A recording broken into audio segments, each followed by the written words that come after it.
Oke, Assalamualaikum warahmatullahi wabarakatuh. Selamat malam, Bapak Ibu, panelis, serta adik-adik peserta pelatihan dan semua tamu undangan pada malam hari ini di acara penutupan pelatihan online kolaboratif sektor EBT untuk calon pemimpin perempuan wilayah Indonesia Timur. Nah, pelatihan ini sebenarnya sudah berjalan kurang lebih 4 bulan, dan malam ini akan ada beberapa presentasi juga dari adik-adik kita, dan untuk berikutnya nanti akan ditanggapi juga oleh para panelis. Untuk membuka acara malam ini, kepada Bu Maya Muklis kami persilakan untuk menyampaikan sambutannya.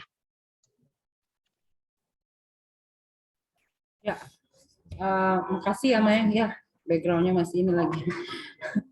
Anyway, terima kasih semua ya. Assalamualaikum warahmatullahi wabarakatuh. Selamat malam adik-adik.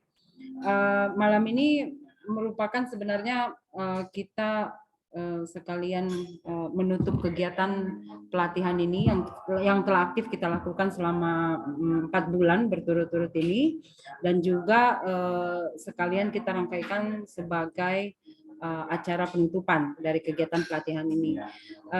Selama 4 bulan ini terus terang kita banyak melakukan engagement dengan beberapa pemateri ya. Di sini juga ada yang hadir pemateri yang kemarin sudah ikut dengan kita. Selamat malam, ada Ibu Herlin, ada Kak Dedi, dan juga ada beberapa pemateri lainnya. Nah, malam ini kita juga kedatangan beberapa panelis dari yang bersedia untuk ikut ke dalam sesi ini, di mana adik-adik pada sesi ini akan melakukan satu mini presentasi, mini project ya, yang akan dipresentasikan rencananya selama beberapa bulan ke depan. Nah, kita harapkan sebenarnya nanti mendapatkan masukan dari para panelis ini untuk bisa dijadikan sebagai input untuk rencana dari mini project adik-adik ke depan. Jadi mungkin bisa di take note masing-masing adik-adik dari setiap perwakilan kelompok itu bisa melakukan note, mengambil note, mendengarkan masukan dari para panelis untuk kita bisa implementasikan. Nah, diharapkan untuk 3 bulan ke depan kita akan sama-sama melakukan pengecekan lagi terhadap progres dari mini project adik-adik semua. Jadi apa yang sudah kita latih selama 4 bulan ini, kita akan lihat bagaimana progresnya untuk implementasi di daerah masing-masing. Saya ingin juga mengucapkan terima kasih banyak ya kepada adik-adik yang sampai dengan saat ini masih bersedia ikut di dalam kegiatan ini. Tentunya kita harapkan sebenarnya pelatihan ini dapat bermanfaat ya bagi masyarakat sekitar kita dan juga bagi adik-adik sendiri. Diharapkan nanti ke depannya akan melahirkan pemimpin-pemimpin perempuan ya, muda yang terutama berasal dari kawasan Indonesia Timur. Jadi adik-adik yang sudah tergabung di dalam komunitas ini, yang sudah ikut dalam kegiatan pelatihan ini, diharapkan nanti kita terus melakukan jejaring, berkomunikasi, dan juga kita bersilaturahmi dan saling bertukar informasi untuk sekiranya nanti kita bisa berbuat sesuatu yang lebih ya, terutama terkait dengan perkembangan energi baru dan terbarukan. Oke, saya serahkan kembali kepada Mayang sebelum kita mendengarkan presentasi dari masing-masing kelompok. Terima kasih, Mayang. Baik, terima kasih Bu Maya. Untuk sambutan dari perwakilan AGS sudah ada belum ya Bu ya? Oke, untuk saat ini saya belum dapat konfirmasi dari AGS. Mungkin nanti kita skip aja ya, Mayang ya. Saya belum dapat konfirmasi dari Mbak Grace dan juga Mbak Cynthia. Jadi mungkin kita skip aja dari AGS-nya. Tapi nanti kegiatan ini akan tetap saya laporkan ya kepada mereka. Baik, untuk presentasi kelompok akan dipimpin langsung sama Bu Maya atau dari Mas Dedi? Ya, untuk presentasi kelompok mungkin dari saya saja. Jadi untuk presentasi kelompok kemarin sudah ada yang saya share ya melalui grup melalui email. Nah, adik-adik dari tiap kelompok mungkin bisa presentasi. Kemarin itu saya sebut yang presentasi pertama kali itu adalah sebentar dari kelompok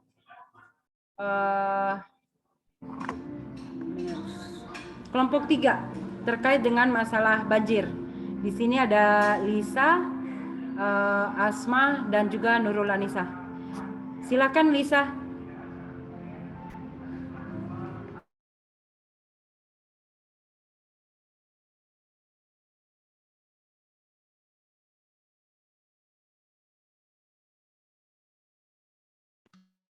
Oke, baik. Terima kasih banyak. Selamat malam Kak Maya, Kak Mayang, Kak Nuge, Kak Dedi, dan juga semua yang sudah hadir. Selamat malam juga untuk teman-teman saya. Di sini saya hadir bersama-sama dengan Asma, teman saya dari kelompok 3, dan juga ada Ica. Nah, kebetulan kami akan coba mempresentasikan. Saya izin share screen, nanti mungkin Asma yang akan membuka presentasi kami. Sebelumnya Kak Maya, saya mohon izin, ini saya nggak nyalain kamera, karena nanti kan mau share screen, takut-takut nanti tidak stabil jaringan.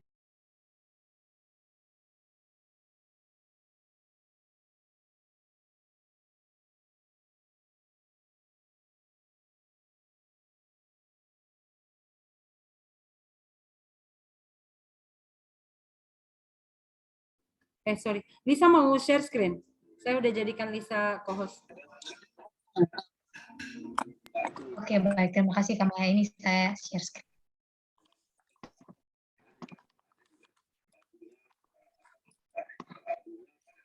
Oke, sebentar.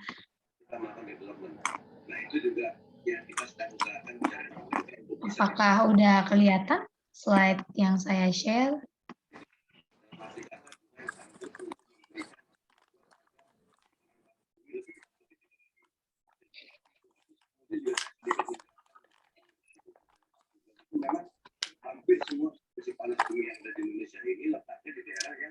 Mungkin kalau udah kelihatan share saya, silahkan saya serahkan ke teman saya Asma.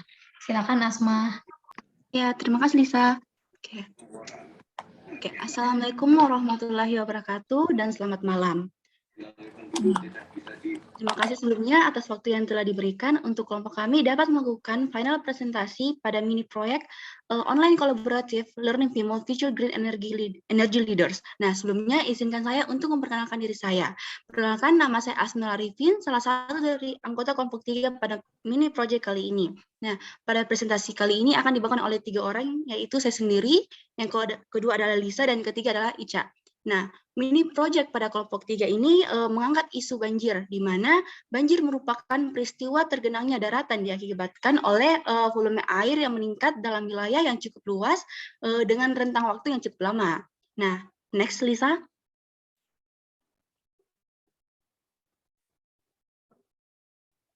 Nah, isu banjir dapat kita kelompokkan menjadi beberapa poin. Yang pertama yaitu penyebab dari banjir itu sendiri, yang kedua adalah dampak, yang ketiga adalah solusi, serta kaitannya terhadap SDGs. Nah, ada beberapa faktor yang dapat menyebabkan terjadinya banjir, seperti tingginya curah hujan di saat musim hujan yang mengakibatkan peningkatan terhadap debit volume air yang suatu daratan.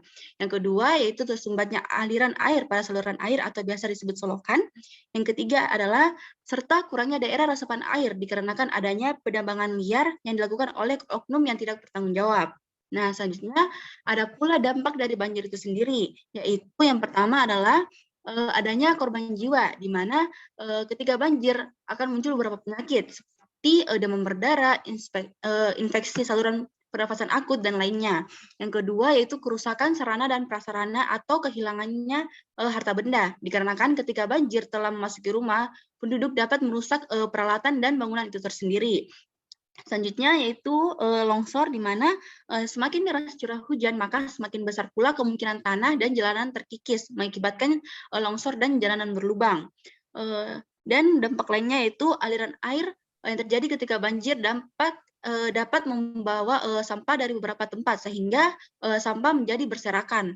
Nah, adapun beberapa solusi yang ditawarkan untuk mengantisipasi terjadinya banjir itu sendiri. Yang pertama yaitu pembersihan saluran air dari sampah atau endapan lainnya. Yang kedua, memperhatikan daerah resapan dan melakukan rebusasi atau penanaman pohon kembali. Yang ketiga adalah penertiban bangunan di bantaran sungai. Dan yang terakhir adalah pengelolaan sampah yang baik dan bijak. Nah, selanjutnya yaitu Nah, dari isu banjir ini itu juga dapat dilihat keterkaitannya terhadap SDGs. Yang pertama seperti SDGs nomor 11 yang membahas mengenai kota dan pemukiman yang berkelanjutan, SDGs 11 mengenai penanganan perubahan iklim, dan serta SDGs 15 mengenai ekosistem daratan. Nah, untuk slide selanjutnya akan dijelaskan oleh Lisa. Terima kasih. Baik, terima kasih Asma untuk penjelasannya. Saya izin melanjutkan. Jadi ini mungkin sudah disampaikan pada awal, jadi saya tidak akan menjelaskan in detail lagi. Tadi Asma juga sudah menjelaskan tentang mind map kami, tapi sedikit saja briefing supaya sesuai dengan apa yang nanti akan kami kerjakan di proyek, bahwa kita tahu climate change ini sangat mempengaruhi keterjadian bencana. Salah satunya ada bencana banjir. Nah, kita mungkin tidak bisa menghentikan climate change ini, tapi yang bisa kita lakukan adalah raise adaptive capacity dari community kita, dalam hal ini masyarakat, dan juga pemerintah, baik dari sisi teknologi, socio-ekonomi, institusional, dan education. Ini beberapa yang harus bisa kita lakukan. Saya izin lanjut ke selanjutnya. Nah, ini yang bisa kita lakukan adalah melakukan edukasi tentang mitigasi dan antisipasi terhadap bencana, interlink dengan SDGs nomor 13, kemudian edukasi juga tentang upaya adaptasi terhadap perubahan iklim, cuaca, dan juga kondisi. Yang ketiga adalah usaha pemerintah terhadap pemenuhan hak rakyat.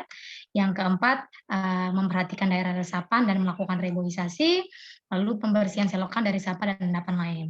Nah, dari kelima yang sudah kami sampaikan ini, yang paling dekat dengan kami, yang paling bisa kami lakukan adalah melakukan edukasi tentang mitigasi serta adaptasi terhadap perubahan iklim ini, yang berkaitan juga dengan bencana banjir. Nah, untuk itulah, dengan latar belakang inilah kami melakukan atau membuat suatu mini project mengenai poster.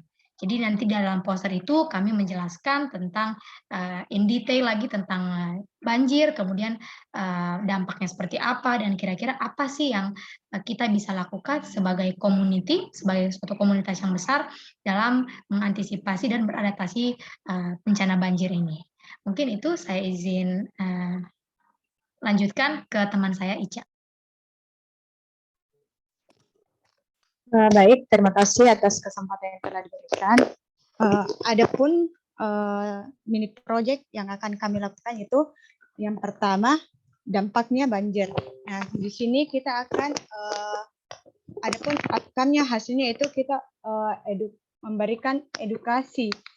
Jadi edukasinya itu dalam bentuk poster sesuai dengan yang dijelaskan dari saudara saya Lisa. Nah, kita akan membuat suatu poster tentang isu banjir dan akan dipublish di sosial media. Next.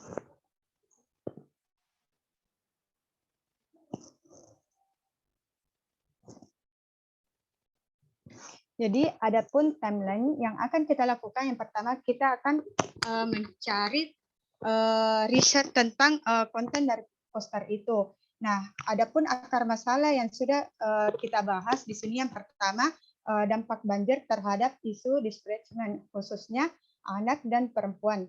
Yang kedua, polusi. Polusi misalnya sampah dan kekurangan air bersih yang dapat menyebabkan penyakit kulit, demam berdarah, dan lain-lain. Yang ketiga, natural ekosistem. Bagaimana penyebab dan dampak banjir itu terhadap natural ekosistem. Ya, setelah kita melakukan riset, kita akan membuat poster.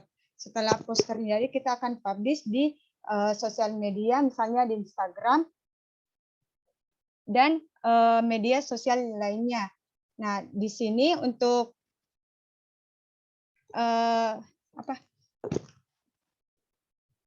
untuk publishnya itu setiap anggota kelompok itu harus mempunyai 3 kandidat teman dengan latar belakang yang berbeda untuk mempublish poster. di mana kita nanti membuat hashtag sendiri tentang mini project kelompok 3 dan kita akan men-tag akun sosial media dari WIM Rakaru dan Australian Global Alumni.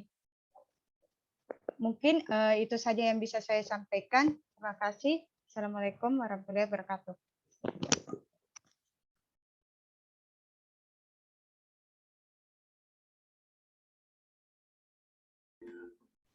Oke, terima kasih kepada kelompok 3 ya, atas presentasinya.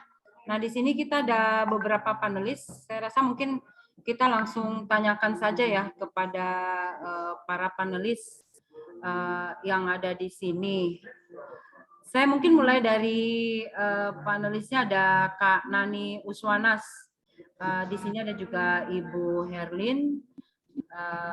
Terus ada Kak Elmus juga ya. Silakan dulu, mungkin dimulai dari Kak Nani, silakan. Halo, selamat sore. Assalamualaikum warahmatullahi wabarakatuh. Terima kasih Kak Maya. Terima kasih kelompok berapa tadi? Kelompok 3 ya. Menarik isu yang diangkat tentang banjir. Kemudian ada beberapa di dalam metodenya memberikan persoalan apa yang penyebab banjir, kemudian juga memberikan solusi. Nah, concern saya untuk presentasi teman-teman, ini kan teman-teman sedang di coach untuk menjadi pemimpin-pemimpin di masa depan, khususnya untuk para perempuan. Nah, concern saya tadi adalah ketika melihat presentasi dari teman-teman, saya berpikir jika dalam kasus banjir ini, tadi kan solusinya memberikan edukasi berupa poster nih. Tapi saya pengen sebenarnya melihat ketika teman-teman jadi pemimpin atau seandainya teman-teman menjadi leader misalnya di kabupaten atau di provinsi atau di pusat. Kalau di kabupaten teman-teman jadi bupati, kira-kira apa sih yang harus teman-teman berikan sebagai solusi? Karena banjir itu kan dampaknya besar untuk banyak orang. Nah, dibutuhkan juga solusi yang besar juga untuk memprotek dan melindungi orang-orang atau masyarakat sekitar kita. Jadi catatan saya, selain edukasi tadi berupa poster, tapi kira-kira nih masyarakat itu kan banyak teman-teman. Ada anak kecil, ada teman-teman yang sebaya, sampai orang dewasa. Nah, mereka ini juga berkontribusi dalam hal penyebab banjir, kalau salah satu itemnya tadi sampah. Nah, pertama, teman-teman memilih dulu nih target edukasi teman-teman ke siapa, kelompok yang mana, demografi yang mana, itu yang pertama. Yang kedua, seandainya teman-teman leader nih, apa yang harus diberikan. Itu catatan saya sih Kak Maya untuk teman-teman kelompok 3. Terima kasih. Ya, terima kasih Kak Nani ya atas masukannya. Nah, saya undang ada Bu Herlin, mungkin bisa memberikan tanggapan sedikit. Bu Herlin, silakan. Ya, terima kasih Mbak Maya. Terima kasih Mbak Lisa. Presentasinya menarik tentang banjir tersebut ya. Saya lihat di presentasinya segala macam root cause analisis dan semuanya disampaikan gitu ya. Sayangnya mungkin kurang detail dalam menggali root cause-nya, karena root cause yang disampaikan tadi semuanya common sense kalau untuk saya ya. Nah, mungkin kurang sedikit sentuhan out of the box-nya. Jadi semua itu common sense, semuanya mengajak semua orang untuk concern dalam hal ini, dan itu bagus sekali untuk diterapkan dan ditularkan kepada semua orang. Tapi karena kalian ini akan menjadi calon pemimpin masa depan, saya berharap ada sesuatu yang out of the box. Itu aja mungkin dari saya. Terima kasih. Terima kasih Bu Herlin atas masukannya. Mungkin masukan terakhir ada Kak Elmus di sini ya dari Papua Muda Inspiratif. Silakan Kak Elmus memberikan tanggapannya.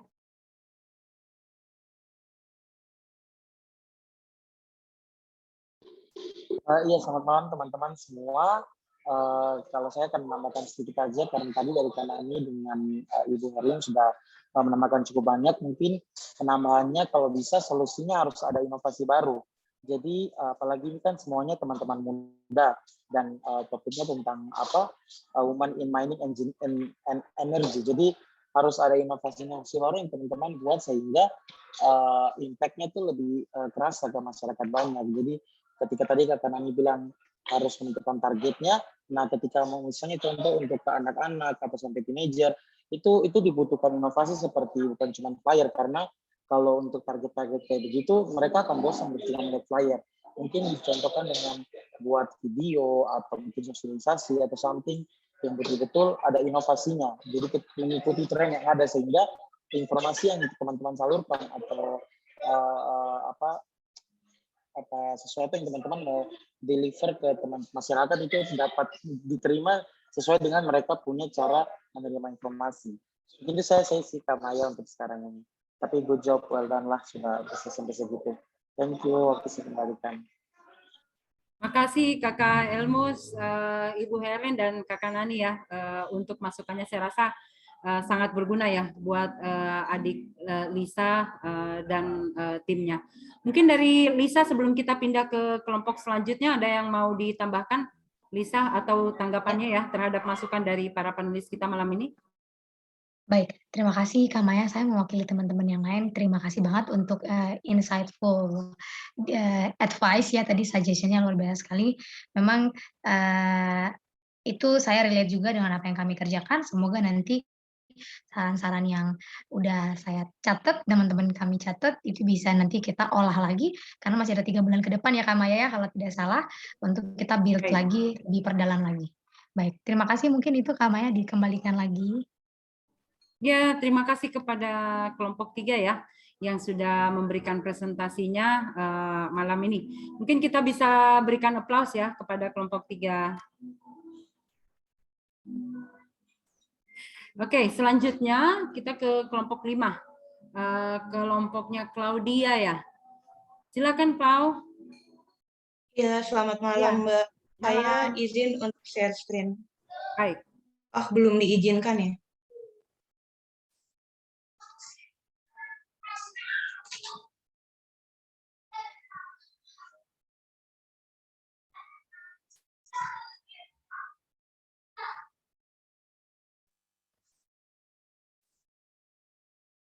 Silakan Clau.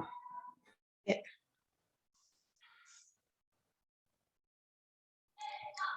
Apakah sudah terlihat mungkin? Sudah, silakan.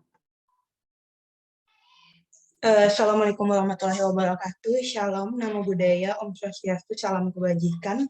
Selamat malam untuk kita semua. Perkenalkan, saya Claudia Anastasia Deda, saya perwakilan dari kelompok 5, dan pada kesempatan ini saya akan mempresentasikan proyek akhir kelompok kami tentang grid irrigation dan stunting. Berikut adalah anggota tim kami, ada rekan saya Dede, kemudian ada Heni, lalu saya Claudia, kemudian rekan saya Nur, dan rekan saya Sasa.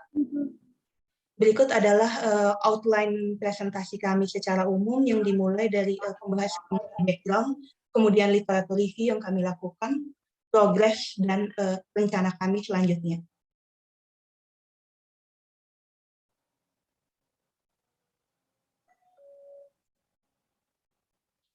Pertama adalah background kami sendiri, untuk konteks wilayah yang kami gunakan dalam closing the mentorship for women in the STEM for renewable energy. And then on Friday closing. Silakan lanjut, Pak. Baik. Saya izin lanjutkan ya. Untuk konteks sendiri, wilayah yang kami pilih ada 3, yaitu Provinsi Nusa Tenggara Timur, Provinsi Nusa Tenggara Barat, dan Provinsi Sulawesi Selatan. Alasannya dari sisi teknis, karena memang anggota kelompok kami berdomisili di ketiga wilayah ini. Lalu alasan lainnya adalah kami menemukan bahwa ternyata di ketiga provinsi ini ada problem yang harus diatasi. Problem pertama adalah ternyata NTT, NTB, dan Sulawesi Selatan itu masuk ke dalam top 10 provinsi dengan kekeringan terbanyak di Indonesia, atau periode tanpa hujannya itu lebih dari 200 hari, sehingga potensi gagal panen sangat besar. Ini disebabkan oleh beberapa hal yang coba kami gali sebagai akar masalah. Pertama adalah iklim, curah hujan yang relatif rendah.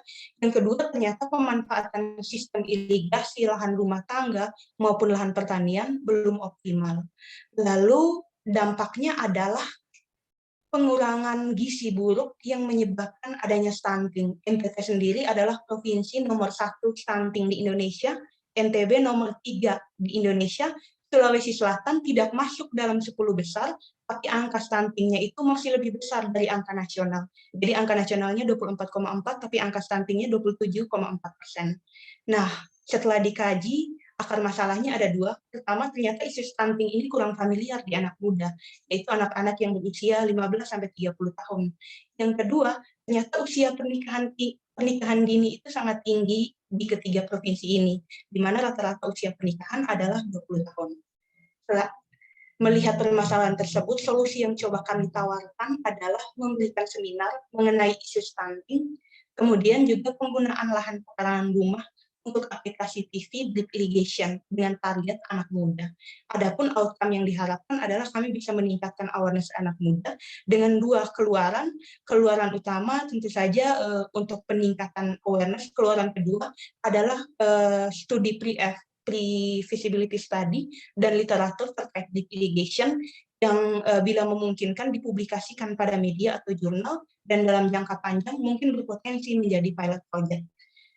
Lalu aktivitas yang dilakukan untuk mencapai keluaran tersebut, ada 2 aktivitas secara umum. Aktivitas pertama adalah seminar mengenai isu ini. Seminar ini dimulai dengan 2 kegiatan besar. Pertama, kami menyebarkan food diary ke 15 anak muda untuk dianalisis. Lalu kami melaksanakan seminar berdasarkan food diary tersebut. Aktivitas kedua yaitu kami menganalisis hasil seminar dan menulis 3FS. Lalu kami mempersiapkan kembali studi metodologi untuk publikasi. Target yang ingin dicapai untuk aktivitas pertama, responden food diary minimal 15 orang, lalu peserta seminar di luar peserta pelatihan ini minimal 15 orang. Kemudian untuk publikasi, kami mengharapkan bisa mempublikasikan 1 literatur review terkait PV drip irrigation, kemudian 1 literatur review yang berisi analisis keterkaitan antara pola makan anak muda selama 1 minggu di 3 provinsi ini dengan stunting. Berikut adalah timeline kami. Untuk aktivitas pertama, menyebarkan food diary dan lain-lain, target selesainya hari ini 30 Mei, kemudian aktivitas kedua seminar isu stunting kami menargetkan selesai di minggu keempat bulan Juni, kemudian untuk aktivitas PFS, analisa dan persiapan studi metodologi kami menargetkan di minggu keempat bulan Juli. Lalu kegiatan ini setelah kami telah lebih jauh, ternyata punya social impact yang cukup besar. Yang pertama, ketika kegiatan ini masih dalam bentuk seminar, yaitu masih dalam tahap fundamental, yang kami harapkan adalah kami bisa menginspirasi juga nih teman-teman muda yang ikut bersama kami dalam kegiatan seminar ini, mengenai pemahaman tentang stunting, kemudian aplikasi drip irrigation. Kemudian ketika ini sudah growing dan menjadi pilot project, harapannya ini bisa korelasi dengan SDGs nomor 13 tentang climate action, kemudian tentang energi bersih dan sanitasi, kemudian tentang kesehatan. Yang kedua adalah literatur review. Kami melakukan literatur review untuk memastikan kembali ya dan menggali lebih jauh tentang topik yang kami angkat. Yang pertama adalah kekeringan. Di sini ternyata ada sebuah riset dari Pusat Studi Kajian Ekonomi Pembangunan Universitas Indonesia bahwa kekeringan yang berkepanjangan dan anomali cuaca ditambah dengan situasi pandemi itu membuat perekonomian warga yang mayoritas bergerak di sektor pertanian jadi semakin lesu. Kemudian ini ada update berita-berita terbaru tentang anomali cuaca di 3 provinsi, di NTB, kemudian di NTT, dan di Sulawesi Selatan.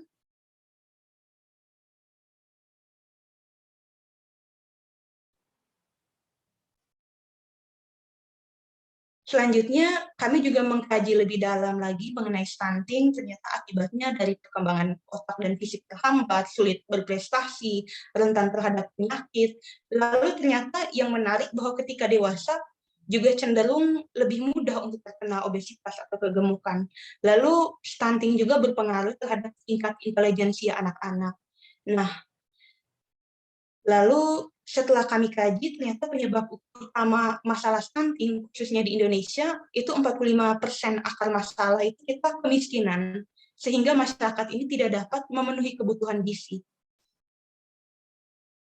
Akibatnya, angka Global Hunger Index Indonesia atau GHI itu sangat rendah ya, kalau dibandingkan dengan negara-negara lain di Asia Tenggara, itu adalah negara dengan angka GHI atau tingkat kelaparan dan gizi buruk yang rendah.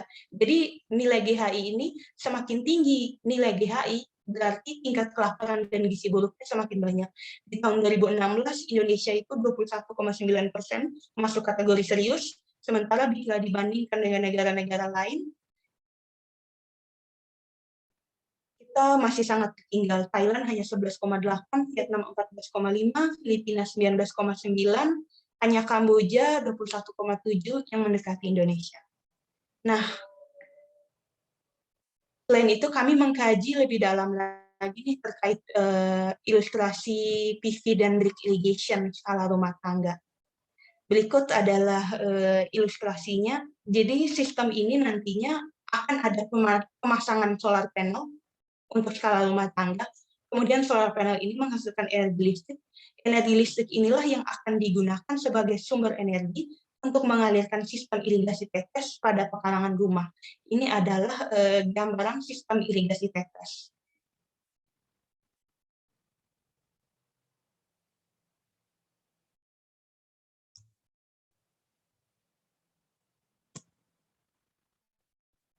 Ya, lalu kami juga mencoba ya untuk membuat prototipe dari drip irrigation skala rumah tangga. Ini mungkin jadi di sini ada penampungan airnya, kemudian nanti airnya akan keluar melalui keran ini dan nanti mengalir menggunakan pipa lateral ke tanaman-tanaman dengan jarak antar tanaman itu 50 cm. Aplikasi ini sangat efektif. Yang pertama, di sini ada keran yang fungsinya itu mengoptimalkan nilai guna air.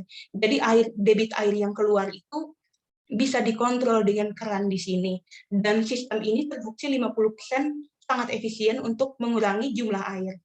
Yang kedua, bagian yang akan dibasahi itu hanya bagian akar tanaman saja, sehingga kita mengurangi leaf burn pada tanaman atau penyakit tanaman yang berdaun kuning yang biasanya disebabkan oleh kelembapan yang berlebihan. Jadi yang disirami hanya bagian akarnya saja. Lalu manfaat yang ketiga, kelembapan tanah ini akan tetap terjaga karena setelah dialiri dari pipa, proses pengairan dari pipa menuju tanaman itu sebenarnya juga di sini ada emitter yang mengatur.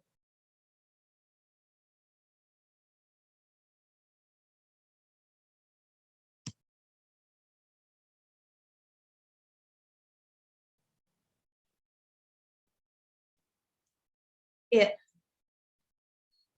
Kami kemudian berusaha untuk melakukan benchmarking juga nih mengenai drip irrigation skala rumah tangga. Dari beberapa referensi yang kami baca, ternyata drip irrigation skala rumah tangga ini efektif untuk tanaman hortikultura. Tapi yang paling efektif adalah dua jenis hortikultura saja. Pertama adalah jenis sayur-sayuran seperti kembang kol. Kedua adalah hortikultura jenis tanaman obat-obatan rumah tangga, kunyit, jahe, dan lainnya. Kemudian ini adalah hasil irigasi tetes kembang kol di Enrekang, Sulawesi Selatan, dengan luas lahan skala rumah tangganya 36 meter persegi. Di sini di grafik pertama kita bisa lihat bahwa ternyata ada 4 lateral. Lateral ini baris tanaman ya.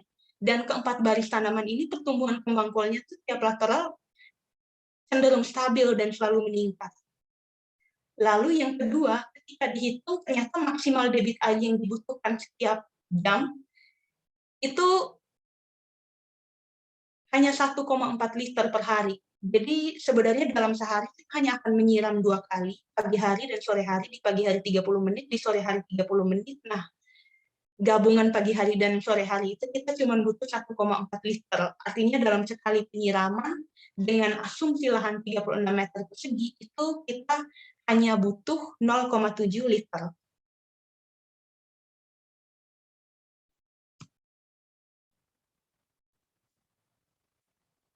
Kemudian yang ketiga adalah progres dari kelompok kami sendiri. Update per hari ini, per 31 Mei, kami untuk aktivitas 1 yaitu seminar soal isu stunting, kegiatan pertama yaitu menyebarkan food diary ke 15 anak muda untuk dianalisis, itu dalam tahap 95%, jadi semua sudah mengisi, tapi analisisnya belum diperdalam, pelaksanaan seminar, progresnya masih 0%. Nah, berikut saya akan mempresentasikan sedikit hasil survei food diary kami. Sebenarnya survei ini secara umum bertujuan untuk mengetahui asupan makanan responden dan menganalisis kaitannya terhadap stunting. Metode yang kami gunakan adalah online kuesioner dan kami lakukan dengan menyebar link survei melalui seluruh platform. Targetnya anak muda usia 15-30 tahun asal NTB, NTT, dan Sulawesi Selatan dengan durasi 7 hari, lalu hasilnya ada 15 responden yang mengisi. Nah, pertama kami meminta nama lengkap identitas responden, ya, nama lengkap dan kontak untuk validasi.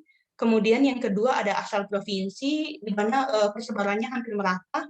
NTT ada 33,3%, kemudian NTB 29,2%, dan Sulawesi Selatan 37,5%.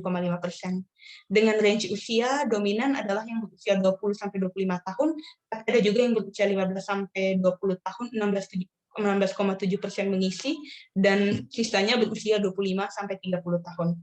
Dengan pekerjaan rata-rata adalah pelajar 66,7%, kemudian pekerja kantoran, dosen, dan profesi lainnya yang rata-rata adalah petani. Kemudian kami juga menanyakan status pernikahan, 79,2% belum menikah, kemudian 12,5% menikah, dan ada yang bercerai 8,3%.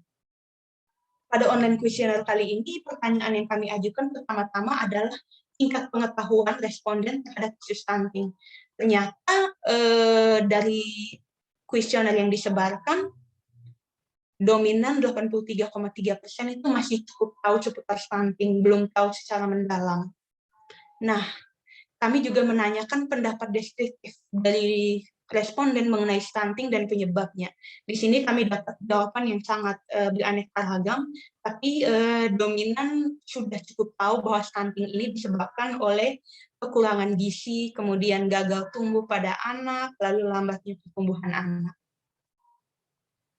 Kami kemudian menanyakan responden bagaimana pendapat mereka mengenai pengaruh asupan gizi kronis pada stunting. Nah, rata-rata menjawab sangat berpengaruh, tapi yang cukup menarik ada yang menjawab cukup berpengaruh, 16,7%. Setelah itu kami menanyakan juga nih, apakah berpengaruh nih pengetahuan calon orang tua atau orang tua untuk mendukung upaya pencegahan stunting. Rata-rata menjawab sangat berpengaruh, tapi ada 2% yang menjawab sangat tidak berpengaruh. Kemudian yang cukup berpengaruh 12,5%. Kami juga menanyakan tentang pengaruh kurangnya pengetahuan calon orang tua yang menikah di usia dini terhadap peningkatan isu stunting. Ini juga rata-rata menjawab sangat berpengaruh, tapi cukup banyak yang menjawab tidak berpengaruh dan cukup berpengaruh. Pertanyaan selanjutnya, kami mencoba menanyakan apakah orang tua yang menikah pada usia dini dengan pengetahuan stunting yang kurang optimal lebih berpotensi melahirkan generasi stunting.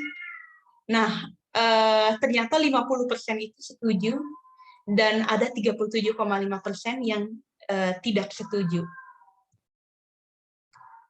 Pertanyaan selanjutnya, kami menanyakan kaitan isu stunting dengan climate change, ya. Jadi rata-rata semuanya sudah pernah mendengar tentang climate change, khususnya kekeringan di 3 wilayah provinsi ini. Lalu pengaruh isu climate change, khususnya kekeringan dan ketersediaan air bersih terhadap stunting, dan sangat positif, rata-rata menjawab sangat berpengaruh. Kemudian pengaruh ketersediaan fasilitas pengairan terhadap kesediaan akses air bersih, ada 66,7% yang menjawab sangat berpengaruh, tapi ada 8,5% 3% yang merasa bahwa sangat tidak berpengaruh. Pertanyaan selanjutnya, ini adalah food diary yang diajukan setiap hari selama seminggu. Kemudian food diary ini dibuat rata-ratanya. Ternyata dari 15 responden kami dengan berbagai latar belakang, rata-rata mengkonsumsi nasi ya, 80%. Konsumsi sayur cukup rendah dalam seminggu ya, hanya 9 orang yang rata-ratanya hanya 9, 60%. Konsumsi buah juga cukup rendah, lalu protein untuk ayam, ikan, telur juga cukup rendah. Konsumsi protein jenis lainnya, ini protein nabati, tempe, tahu, dan lainnya ada 53,3%. Kami juga menanyakan nih rata-rata jumlah air minum yang dikonsumsi selama seminggu. Ternyata setelah dirata-ratakan hasilnya itu konsumsi air minum itu rata-rata 0 sampai 8 gelas per hari. Tapi ada juga yang mengkonsumsi kurang dari 8 gelas per hari, dan itu ada 30,8%. Lalu pertanyaan selanjutnya kami menanyakan tentang drip irrigation dan PV. Jadi kami memberikan penjelasan umum, kemudian kami menanyakan tingkat ketertarikan responden, dan semua 15 orang responden ini sangat tertarik untuk mengetahui lebih jauh mengenai ini. Lalu kami memberikan pertanyaan seputar tingkat pengetahuan drip irrigation, jadi kami memberikan ilustrasi sistem dan mekanisme kerja. Ternyata setelah melihat ilustrasinya, 53,3%-nya masih tertarik, tapi ada 46,7%-nya yang tidak tertarik lagi. Lalu kami coba mengajukan pertanyaan tentang tingkat kebermanfaatan drip irrigation lewat ilustrasi sistem dan mekanismenya, dan rata-rata merasa bahwa ini sangat efektif, 46,7%. Kemudian kami bertanya ketertarikan untuk menggunakan irigasi tetes dengan panel surya, dan ini yang tertarik dan sangat tertarik sangat dominan, dan yang tidak tertarik hanya 26,7%. Pertanyaan terakhir yang kami ajukan adalah pertanyaan deskriptif. Kami menanyai terkait saran mengenai drip irrigation dan PV, dan di sini kami mendapat insight-insight yang sangat menarik, yang sebelumnya mungkin belum sempat kami kaji ya. Jadi ada yang memberikan usulan bahwa irigasi tetes ini mungkin lebih berpotensi bahwa tanamannya itu tanaman yang punya nilai ekonomis, sehingga masyarakat yang mengaplikasikan ini bisa juga menjual hasil produksinya, kemudian juga membantu ekonomi keluarga. Lalu ada juga yang menjawab sepertinya instalasinya tuh mahal, kemudian diperhitungkan kembali debit airnya agar semakin optimal. Lalu ada juga yang mengusulkan untuk mengkondisikan kebutuhan air tetes pada tanaman dan tanah. Lalu perlu sosialisasi lebih lanjut lagi, mengingat belum banyak yang mengetahui ini. Kemudian ada juga usul yang menarik bahwa sebaiknya perlu dikaji lebih lanjut untuk skala rumah tangga karena lebih mahal, dan alangkah lebih efektif bahwa ini dibuat dalam skala yang besar. Berikut adalah rencana kami selanjutnya.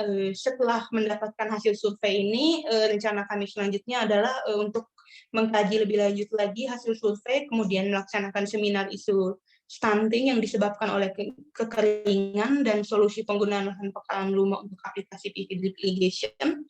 Lalu kami melanjutkan untuk PFS dan lain-lain. Kemudian untuk teknisnya mungkin ada rapat persiapan, pembagian job desk, koordinasi lanjutan, dan sebagainya. Makan papeda di Papua. Terima kasih teman-teman semuanya. Terima kasih Klau dan teman-teman dari kelompok 5 ya. Sangat menarik sekali. Nah, di sini kita mungkin akan mendengarkan masukan dari beberapa panelis ya. Saat ini Kanani mohon izin dia nggak bisa ikut karena ada pertemuan yang sama pada jam yang sama. Tapi kita ada Ibu Hikmah di sini yang memang sangat dekat dengan isu stunting ini di masyarakat. Nah, mungkin saya bisa persilakan Mbak Hikmah untuk bisa memberikan masukannya. Mbak Hikmah, silakan. Iya, makasih Mbak Maya. Selamat malam semuanya. Ini topik yang diangkat keren banget ya. Isu stunting ini secara nasional memang menjadi satu isu besar lah ya di Indonesia. Dan ini memang secara nasional juga beberapa program yang sudah dilakukan oleh pemerintah. Menurut saya ini isu yang sangat valid ya, diangkat di sini. Itu pertama. Kemudian tadi ada istilah pernikahan dini ya. Mungkin saya agak sedikit memberikan feedback aja bahwa saat ini memang istilah pernikahan dini tidak dipakai ya, sebenarnya lebih pernikahan anak. Jadi mungkin nanti bisa, karena itu lebih strong point ya di situ ya untuk penggunaan istilah. Itu pertama. Terus yang kedua, tadi juga pada saat melakukan, ini bagus nih, banyak dilakukan riset-riset juga ya, termasuk tadi pendapat mengenai bagaimana penggunaan drip irrigation ya. Nah, di situ kan ada juga feedback bahwa bagaimana kemudian applicable apa tidak gitu ya. Nah, ini mungkin saya menyarankan dari adik-adik semua ya, coba melakukan juga cari informasi ya. Sebenarnya ada beberapa drip irrigation yang bisa dilakukan dengan biaya murah. Bisa menggunakan justru bahan-bahan bekas yang tadinya sampah gitu ya, misalnya botol-botol gitu ya, itu bisa dilakukan. Mungkin juga bisa browsing juga ya untuk bagaimana sih sebenarnya penggunaan, kalau memang ini yang akan dilakukan adalah bagaimana kemudian meningkatkan produksi budidaya tanaman di lahan kering gitu ya. Ada beberapa teknologi tepat guna sebenarnya yang bisa dilakukan, dan itu bisa di browsing bisa di YouTube gitu ya. Misalnya menggunakan ekoenzim, itu juga tidak terlalu menggunakan banyak air sebenarnya. Tinggal bagaimana kemudian kita membuat itu dengan secara sederhana, dan itu semua ada di sekitar masyarakat ya. Jadi kalau saya sarankan mungkin carilah teknologi ya nanti untuk bisa menjadikan rekomendasi di proyek ini, carilah teknologi yang applicable di masyarakat, mudah, murah, mudah. Jadi tiga kata kunci itu insya Allah dengan teknologi yang mudah, murah, dan mudah itu akan bisa diterapkan oleh masyarakat. Mungkin itu masukan sedikit dari saya, Mbak Maya. Makasih. Iya, makasih banyak, Mbak. Makasih Mbak Hikmah. Mungkin kita selanjutnya dengarkan dari Ibu Herlin. Silakan Bu Herlin. Ya, terima kasih Mbak Maya. Sama sebenarnya dari saya, presentasinya Claudia keren. Ya, bisa ngambil kasus stunting dihubungkan dengan berbagai hal, dan akhirnya ada PLTS-nya, ada segala macam, keren lah. Itu aja dari saya mungkin ya. Yang seperti itu yang pemikiran-pemikiran yang visioner ya, yang kita butuhkan dari generasi muda. Keren. Makasih. Makasih Ibu Herlin atas masukannya. Ya, saya rasa memang kita malam ini perlu mengapresiasi ya untuk adik-adik yang hadir di malam ini dan presentasi, dan kita sangat apresiasi akan usahanya selama 3 bulan ke depan itu kan akan melakukan satu hal yang positif, dan bagaimana apa yang sudah diterapkan atau didapatkan melalui training ini kemudian diterapkan di masyarakat, dan mudah-mudahan bisa berguna ya bagi masyarakat sekitar kita dulu yang utama gitu. Thank you. Kita ada Kakak Elmus. Silakan Kakak Elmus. Ya, teman-teman, terima kasih atas presentasinya. Luar biasa ya, saya cukup kagum dengan kelompok ini punya cara memposisikan tentang isu stunting ini, dan dengan planningnya juga cukup bagus. Paling saya cuma mau menambahkan saja, mungkin teman-teman coba untuk mengubah cara approach. Tadi kan targetnya saya lihat anak muda tuh, dan situ teman-teman singgungnya seminar. Nah, kalau menurut saya pribadi dari pengalaman juga, kalau kita pakai kata seminar, itu agak sedikit tidak ada ketertarikan untuk teman-teman muda ikut. Jadi coba ringkus kegiatan seminar itu dalam bentuk event, seperti contoh misalnya, nama eventnya jangan taruh tulisan besar-besar di flyer kayak seminar isu stunting. Tidak, tapi dibikinnya lebih menarik biar teman-teman itu tergerak untuk, oh ini ada isu stunting nih, ini kita ada event yang mari kita bicara untuk solusi kayak gitu, misalnya ayo stop stunting, join us untuk apa deklarasi atau segala macam. Pokoknya jangan taruh kata senior, karena ketika teman-teman targetnya untuk melibatkan teman-teman muda, kata seminar itu sangat sensitif untuk membangun ketertarikan. Jadi buat eventnya lebih menarik agar teman-teman juga ketika membuat seminar itu yang mana diringkas dalam bentuk sesuatu yang lebih menarik, mereka akhirnya tergerak untuk membantu. Karena kalau untuk seminar menurut saya kalau belakangan ini nggak tahu di Indonesia harusnya cukup merata, isu stunting ini banyak sudah dijalankan oleh teman-teman UNICEF Indonesia. Jadi mereka tuh sudah ada perkumpulan, kemarin saya sempat ikut juga, mereka tuh sangat bergeraknya cepat untuk membawa isu stunting ini. Nah, teman-teman bagusnya karena tadi sudah ada plan untuk praktisi mengimplementasikan tadi drip irrigation itu. Nah, jadi lebih cari kegiatan event yang more than only seminar kayak gitu, kayak mungkin mengajak mereka bersama-sama membuat kelompok-kelompok untuk bantu teman-teman punya project, dan juga biar targetnya itu dapat gitu, biar kena dan juga mereka membantu. Kedua mungkin dari sisi implementation yang drip irrigation tadi, coba kayaknya tadi kalau yang saya lihat secara keseluruhan teman-teman lebih spesifik ke setiap halaman rumah, which is sebenarnya kasusnya di sini mereka kekurangan air secara general.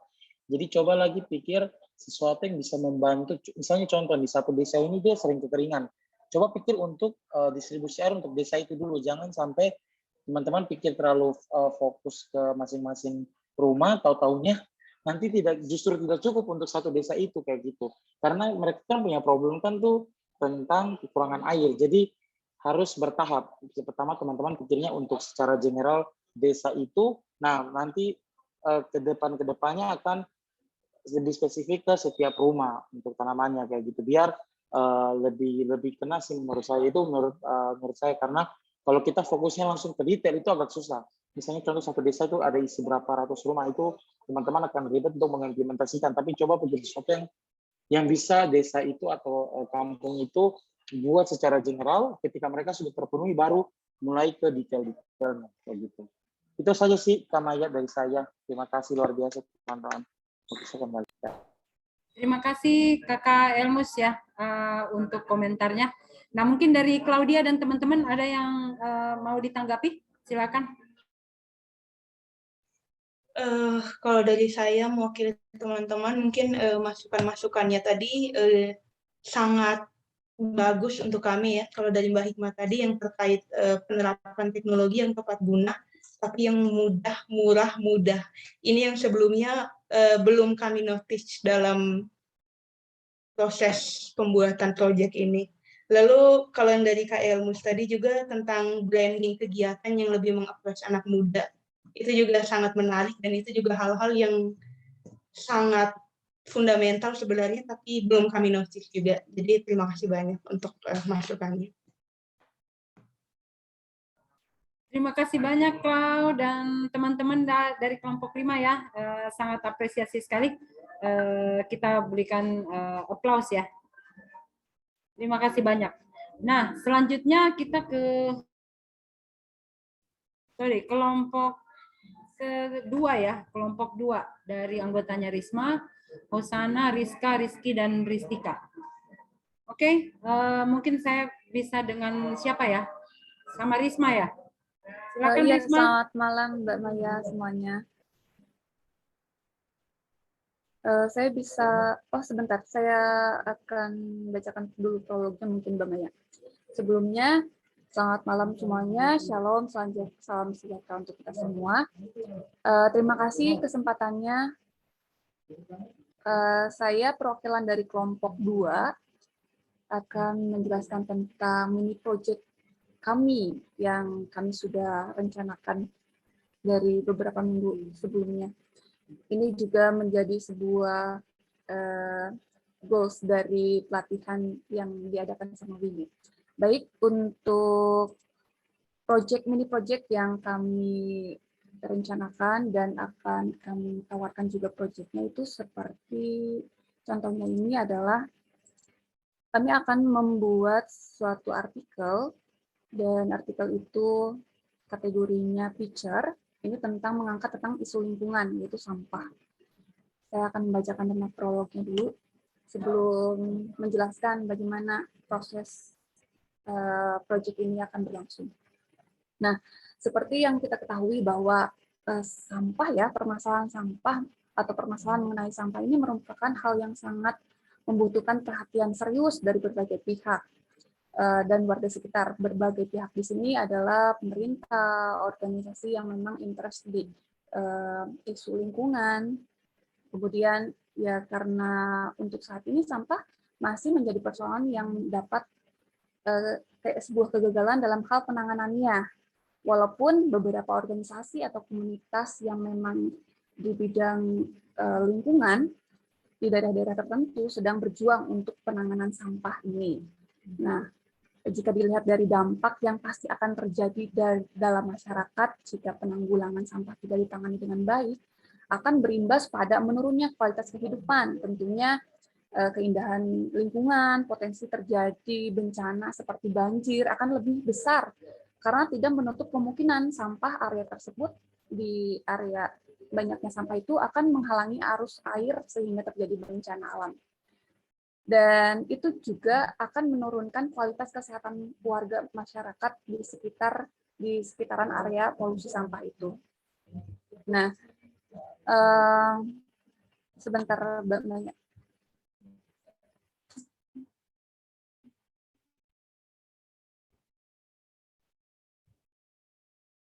Mohon maaf Mbak Maya, di depan ada tamu. Saya sudah jadikan Risma co-host ya. Ya, jadi memang sampah ini, jika hal ini terus berlangsung ya dalam jangka panjang, maka dapat mempengaruhi arus seperti investor daerah itu, dan daya jual, daya tarik daerah tersebut akan menurun drastis. Bahkan menurut ahli kesehatan, polusi sampah mengakibatkan dampak buruk terhadap kesehatan. Hal ini mengakibatkan berbagai macam penyakit bisa ditimbulkan di area polusi sampah tersebut, seperti saluran pencernaan, tifus, disentri, dan penyakit yang dibawa oleh sampah. Nah, faktor pembawa penyakit tersebut adalah lalat, seperti yang kita ketahui, dan berkembangnya nyamuk-nyamuk yang menginfeksi manusia dikarenakan sampah yang menggunung. Di NTT, di Indonesia bagian timur, malaria, DBD, saya belum survei sih, tapi kalau misalnya di daerah dan Provinsi NTT sendiri dan Indonesia bagian timur, itu tingkat apa nih?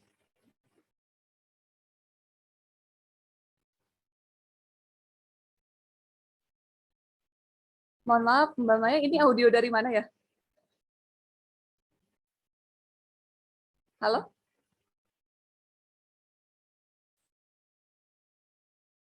Oke, lanjut. Nanti saya cek. Lanjut, Risma. Risma nggak tampilkan slide ya? Sebentar, Mbak. Ini saya mau kasih dulu prolognya. Okay. Ada slide-nya, ya. Ya. Mungkin yang akan kita bahas kan tentang isu lingkungan.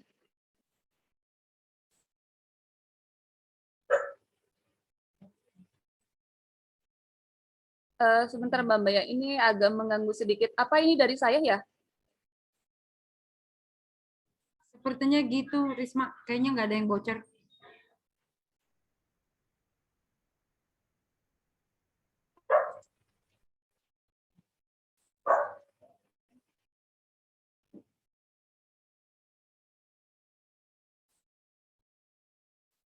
Oke, sorry.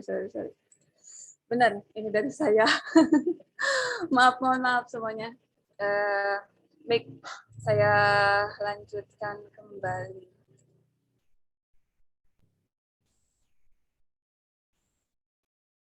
Nah, jadi seperti yang kita tahu juga kalau misalnya potensi sampah yang di daerah-daerah itu dapat mempengaruhi arus investor daerah, daya jual, dan daya tarik daerah tersebut akan menurun drastis tentunya.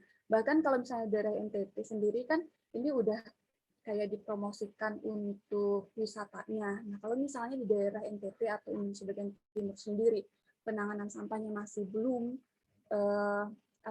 belum maksimal atau belum ada gitu pendobrak atau pemuda yang memang mau ke isu lingkungan seperti sampah di daerahnya, itu kayaknya agak jauh sekali untuk daya jual dan daya tarik daerah itu sendiri.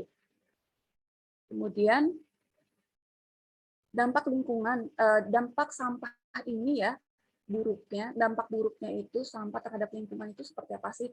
Nah, lingkungan kotor seperti polusi sampah bisa membawa dampak buruk baik itu terhadap manusia maupun lingkungan. Dampak buruk lingkungan yang kotor serta polusi sampah terhadap lingkungan sendiri meliputi banyak hal. Nah, salah satunya adalah pencemaran air. Pencemaran air dapat terjadi ketika sampah dibuang ke sungai dan bukannya ke tempat sampah. Dan ini sering terjadi di wilayah-wilayah yang tidak dapat dijangkau oleh tim pembersih sampah, misalnya di daerah terpencil. Kalau di kami, di NTT itu sebenarnya sudah ada TPA, tempat pembuangan akhir. Cuman belum begitu maksimal, karena di tempat kami itu rumah juga masih agak jauh ya jaraknya. Dan mungkin kesadaran antar warga sekitar juga masih belum begitu maksimal dan kerjasama dengan pemerintah juga belum begitu maksimal. Jadi sampah itu kadang suka menumpuk di suatu tempat dan itu kita tuh sebagai warga negara, sebagai warga masyarakat sekitar itu biasa aja gitu. Karena itu nanti akan dibakar dan udah seterusnya akan seperti itu gitu. Nah, sebenarnya ini juga akan mengakibatkan lingkungan atau lebih tepatnya ke pencemaran air. Sampah yang ada itu ya, lingkungan yang kotor itu ya penyebabnya juga ke pencemaran airnya. Kemudian dampak buruk sampah ini terhadap manusia itu sendiri. Nah, tak hanya membawa dampak buruk bagi lingkungan, ternyata sampah ini juga membawa dampak buruk bagi manusia yang tinggal di lingkungan tersebut.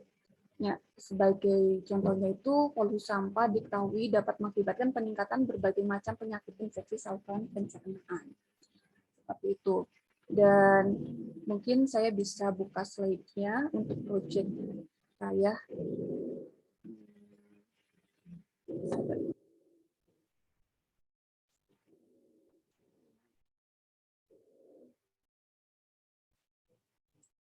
Oke, saya akan share screen untuk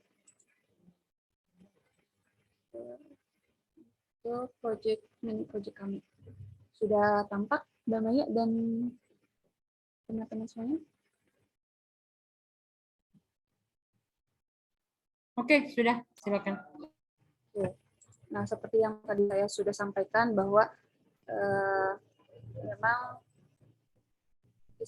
isu lingkungan tentang sampah ini kita punya sebuah akar masalah dan itu benar-benar nyata di lingkungan kita ya, bukan semata-mata hanya di daerah-daerah tertentu atau bahkan di kota besar dan di daerah-daerah terpencil pun gitu.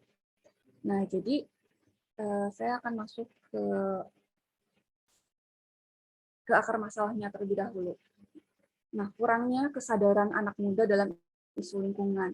Kenapa sih harus anak muda gitu? Kenapa tidak yang lain saja? Anak muda itu biasanya lebih bersemangat gitu ya untuk melakukan suatu aksinya. Nah, kesadaran anak muda untuk isu lingkungan itu masih rendah, apalagi di daerah-daerah tertentunya. Di daerah-daerah tertentu itu memang sebenarnya sudah ada seperti gotong royong pembersihan di daerah-daerah atau lingkungan sekitar di daerahnya gitu. Tapi ya kalau misalnya nggak ada satu orang yang bergerak, ya yang lainnya juga nggak bisa bergerak. Nah, permasalahannya itu ada di situ. Kemudian selain itu lemahnya peraturan juga menjadi penyebab banyaknya sampah karena pembuangan sampah tidak dihukum dengan tegas. Sebenarnya untuk hukum menghukum memang agak sedikit kayak sensitif ya. Tapi saya pernah di Jogja kalau tidak salah. Jadi kalau misalnya ada yang buang sampah itu didenda 500.000 atau 50.000, saya kurang tahu nominalnya berapa. Tapi itu ada hukumannya. Nah itu juga bisa diimplementasikan mungkin di daerah-daerah tertentu yang memang ada aksinya gitu, ada penggeraknya. Itu bisa disesuaikan dengan daerah-daerahnya tertentu. Kemudian, nah meningkatnya konsumsi oleh manusia. NTT ini lagi dipromosikan untuk wisatanya ya, tempat wisata alamnya. Nah, kalau jadi manusia yang orang-orang yang datang ke tempat wisata itu, dan itu secara otomatis itu akan membawa sampah dan konsumsi manusia itu lebih banyak. Jadi kalau misalnya lebih banyak manusia akan lebih banyak sampah gitu ya, kayak perbandingan seperti itu. Nah, kalau misalnya nggak cepat-cepat ditangani, itu akan menyebabkan suatu peningkatan sampah di daerah itu sendiri. Nah, kalau misalnya tidak ditanggulangi dengan tepat, itu juga menjadi suatu permasalahan bagi masyarakatnya, bukan hanya wisatanya lebih bagus gitu ya, dan lebih terkenal, tapi sampahnya juga harus diperhatikan seperti itu. Nah, selain itu, akibatnya minimnya atau rendahnya kesadaran dan pendidikan masyarakat tentang pengolahan TPA-nya. Ini mungkin lebih ke pemerintah daerah sekitar ya untuk TPA.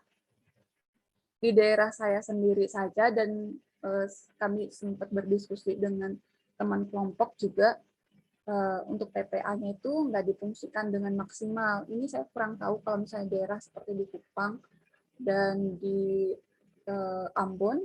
Kalau daerah saya sendiri di Sumba ini memang TPA ada, karena itu memang seperti kayak sudah diwajibkan di setiap daerah atau kabupaten tertentu itu harus ada TPA. Tapi belum maksimal karena memang kalau dilihat dari rumah kita itu berjauhan, dan untuk sampahnya sendiri itu biasanya mereka hanya dibakar udah selesai gitu. Mereka juga nggak tahu kalau potensi pembakaran sampah yang organik itu sebenarnya bagus apa enggaknya tuh belum ada ke situ. Nah, maka dari itu dengan adanya dasar akar permasalahan ini, kami membuat mini project ini, yaitu dengan artikel. Nah, kategori artikelnya itu adalah picture. Konteksnya, proses penulisan picture-nya dibuat dari menemukan ide, topik, dan sudut pandang. Setelah itu dilakukan perencanaan, riset, pengumpulan bahan atau teknik reportase, kemudian menyusun bahan, menulis, dan editing. Nah, untuk mini project ini kami baru sampai di perencanaan ide, topik, sudut pandang kita udah menemukan. Dan perencanaan kita sudah merencanakan juga, riset juga. Nah, kami baru riset dan pengumpulan bahan. Ada beberapa teman yang masih menunggu karena ternyata ada beberapa komunitas. Oh maaf, untuk picture ini kami akan mengangkat tentang pahlawan sampah di 5 daerah. Karena kenapa 5 daerah? Saya belum bisa sebutkan karena ini berhubungan dengan apa ya? Kejelasan dari teman-teman yang apakah di daerah ini juga memang ada pahlawan sampahnya atau tidak, itu belum diterima belum disimpulkan. Pokoknya di 5 kelompok ini, 5 orang ini, kita akan mengambil dari daerah-daerah sendiri untuk mengambil pahlawan sampah yang memang dia bergiat di isu lingkungan ya, pahlawan sampah, dan kita akan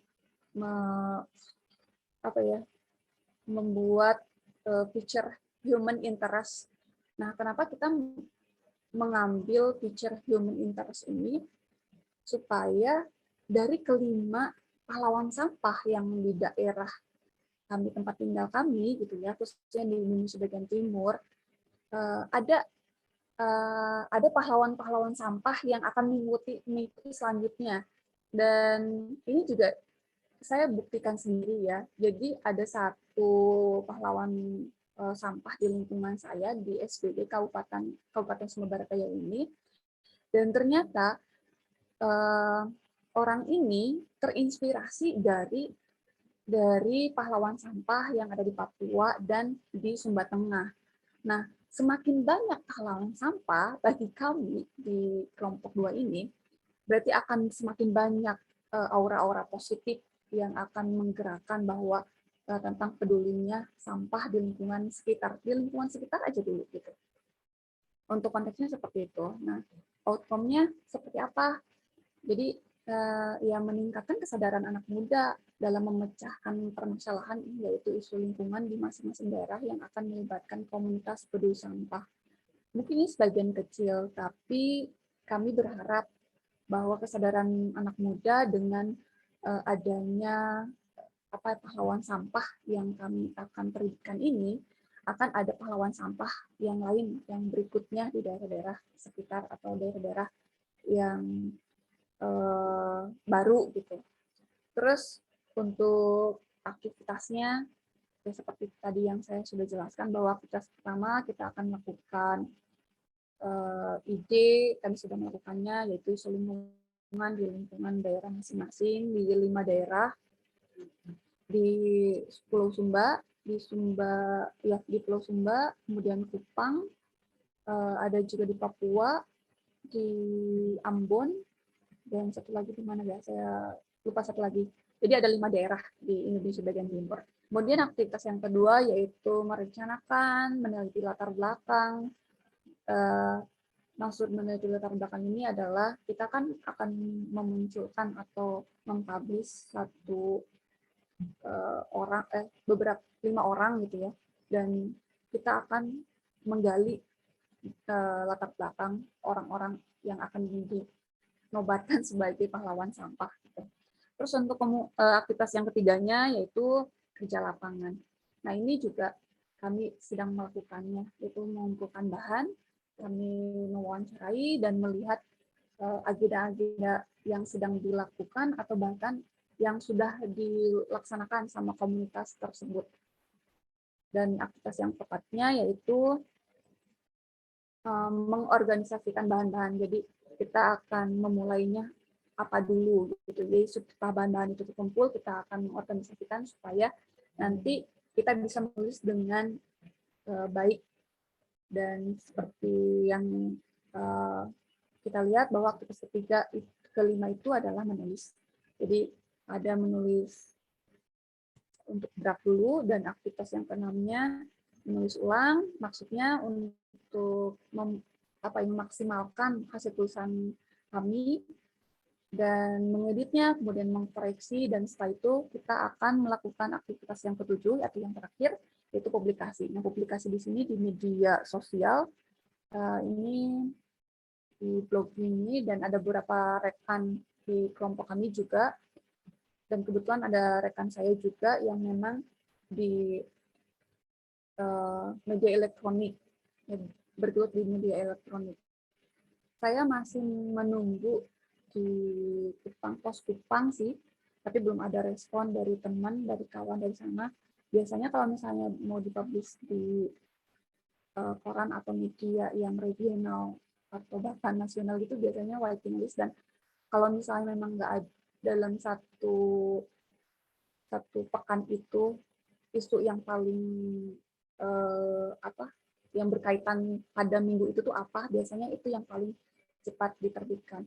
Sebenarnya kemarin tuh mau masuk ke terbitnya itu waktu pas Hari Bumi, tapi karena memang persiapan kami juga agak lambat dan teman-teman juga belum begitu banyak mengumpulkan bahan-bahan, jadi akhirnya ya sudah kita mandiri aja publish-nya gitu. Dan kebetulan dari blognya Wime juga bersedia untuk publikasi hasil mini project kami. Kami bukan hanya membuat mini project tentang human interest satu kali ini saja. Mungkin ini akan berkelanjutan dengan beberapa project yang tengah dilaksanakan oleh komunitas atau pahlawan sampah yang kami angkat tadi.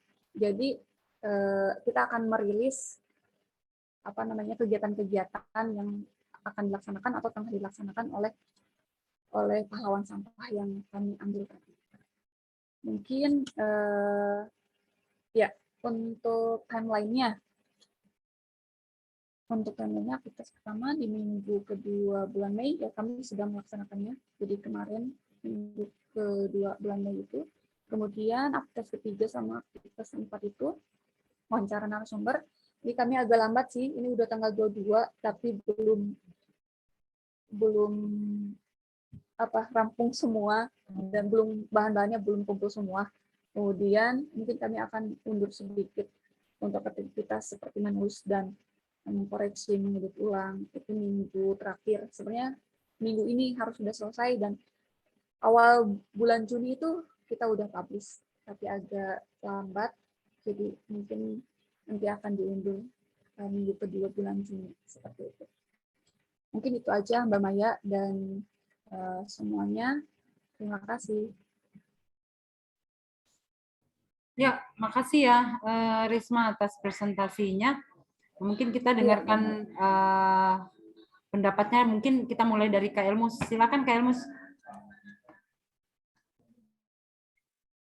Iya, makasih teman-teman kelompok yang sudah presentasikan.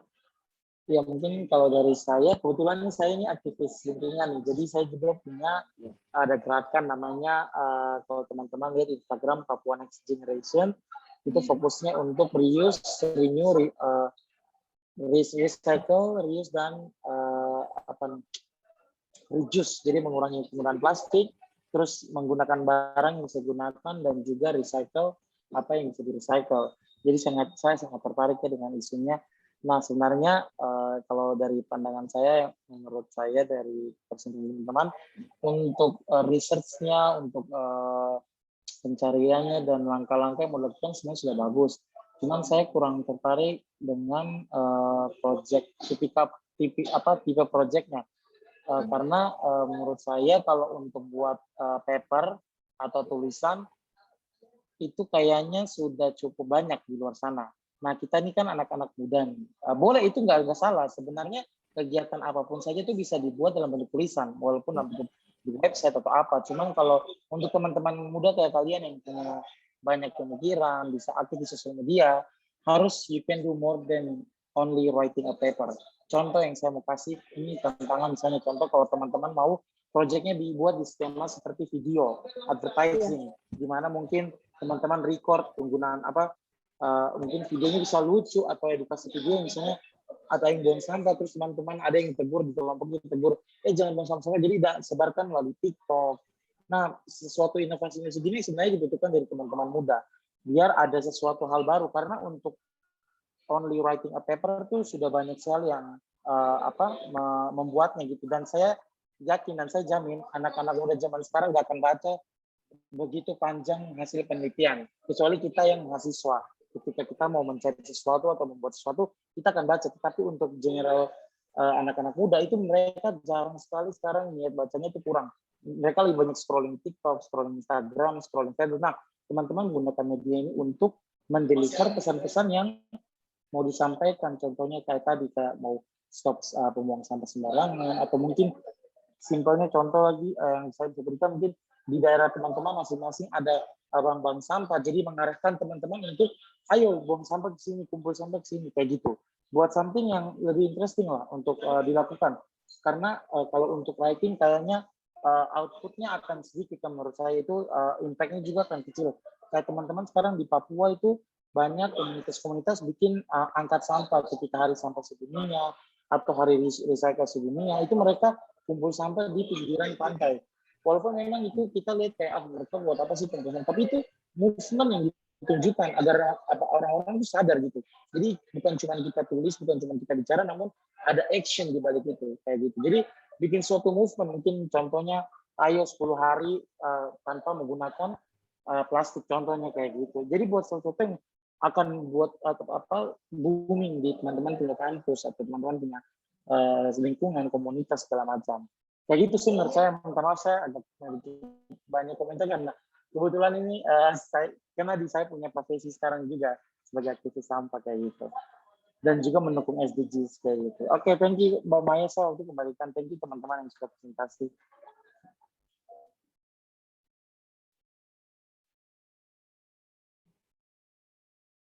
Terima kasih Kakak Elmus. Ya, mungkin kita lanjut ke Mbak Hikmah. Silakan Mbak Hikmah. Baik-baik. Ini juga sama ya sebenarnya dengan topik yang diangkat yang tadi juga, ini keren ya kalau mengenai sampah sampai saat ini juga menjadi satu fokus semua orang ya. Hanya mungkin kalau untuk sampah sendiri sampai saat ini kalau kita hanya fokus pada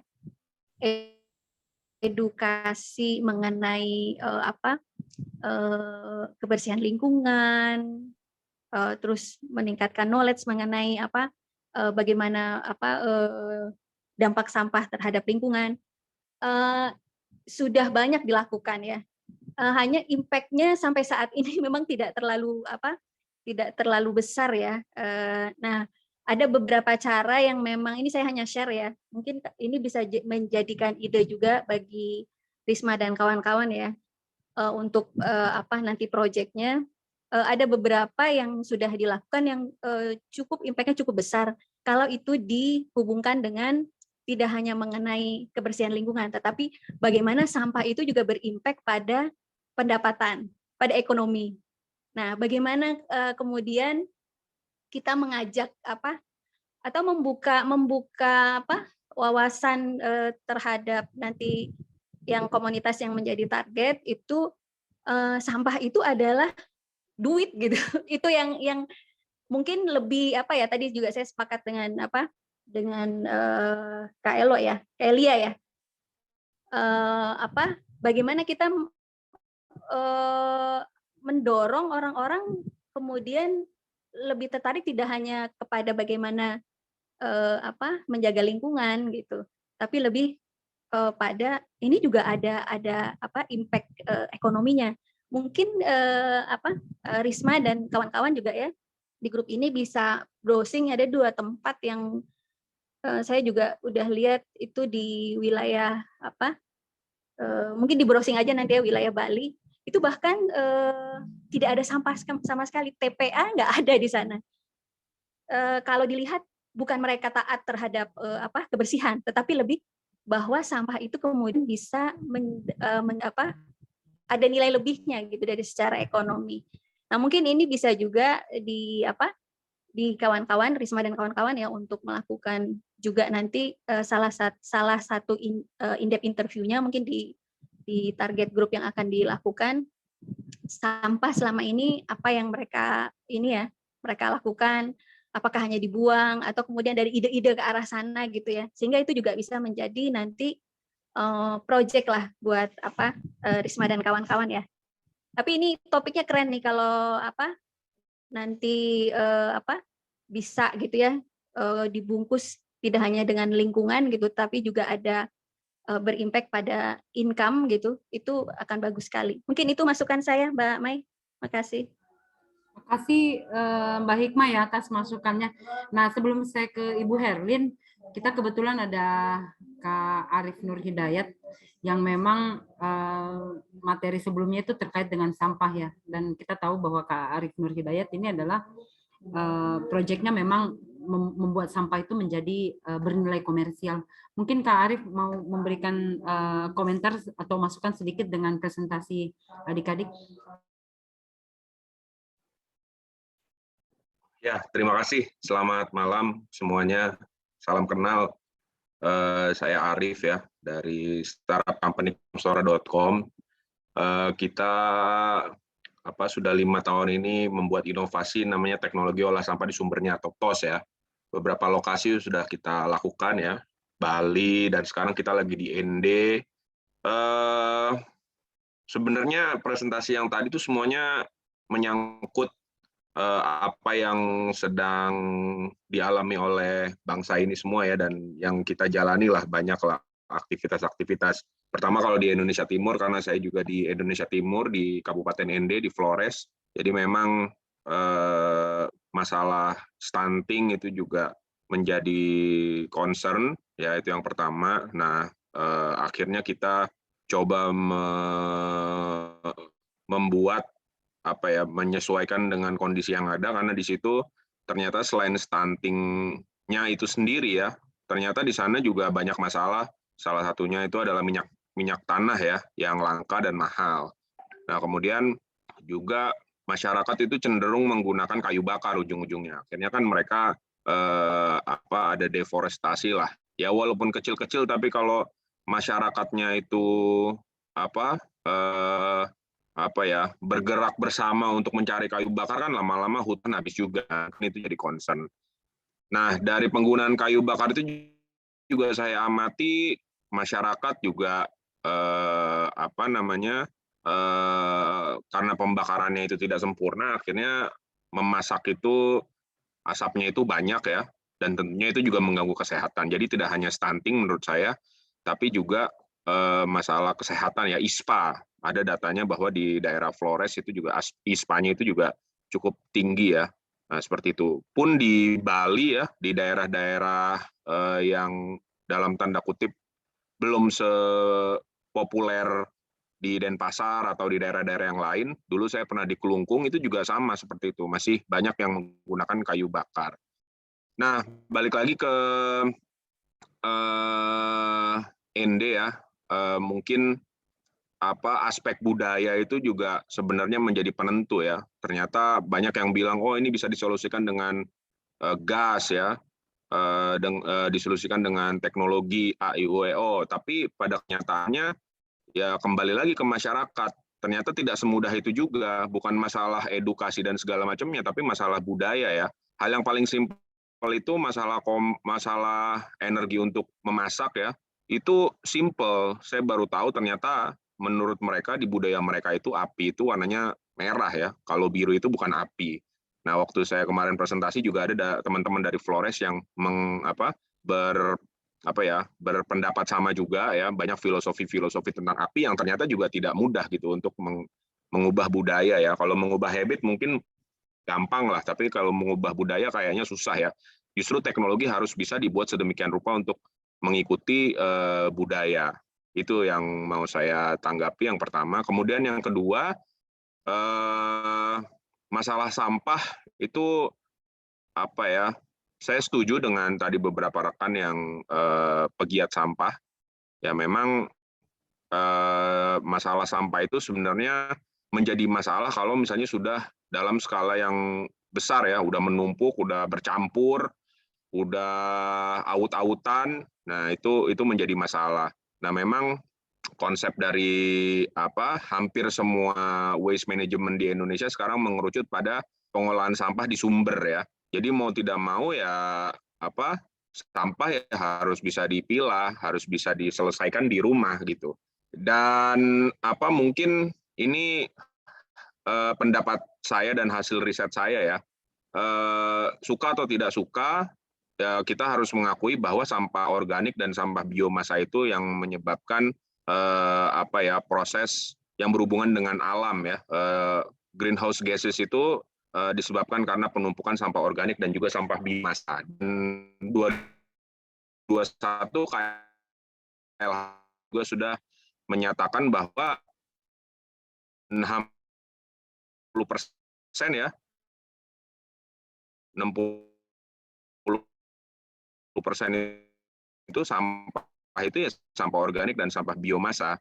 Sampah plastik ya, tapi kita juga pernah kalau lihat lebar aja terlihat berwarna, terlihat lebar. Tapi kalau misalnya kita timbang ya, misal dalam 1 ton sampah itu mungkin hanya sekitar 1% berat dari sampah plastik itu. Nah, bukan berarti saya tidak ini dengan sampah plastik ya. Kedua-duanya itu memang harus kita solusikan gitu. Jadi yang paling gampang dari masyarakat, terutama di wilayah terpencil dan kepulauan ya, atau di wilayah NTB, NTT, itu sampah organik dan sampah biomasa. Saya melihat masih banyak orang yang membakar limbah pertanian, limbah perkebunan, kemudian sampahnya masih dicampur dan segala macam ya. Nah, kalau di kota juga sampah plastik juga masih masih dibuang sembarangan, dicampur. Nah, mungkin ada ke depan mungkin bisa dihubungkan itu antara sampah, energi, dan juga kebiasaan masyarakat ya. Seharusnya dengan kita bisa mengambil sisi dari budaya, gotong royong, seharusnya sih bisa membuat masyarakat peduli terhadap pemilahan sampah dari sumbernya. Kurang lebih seperti itu sih tanggapan dari saya.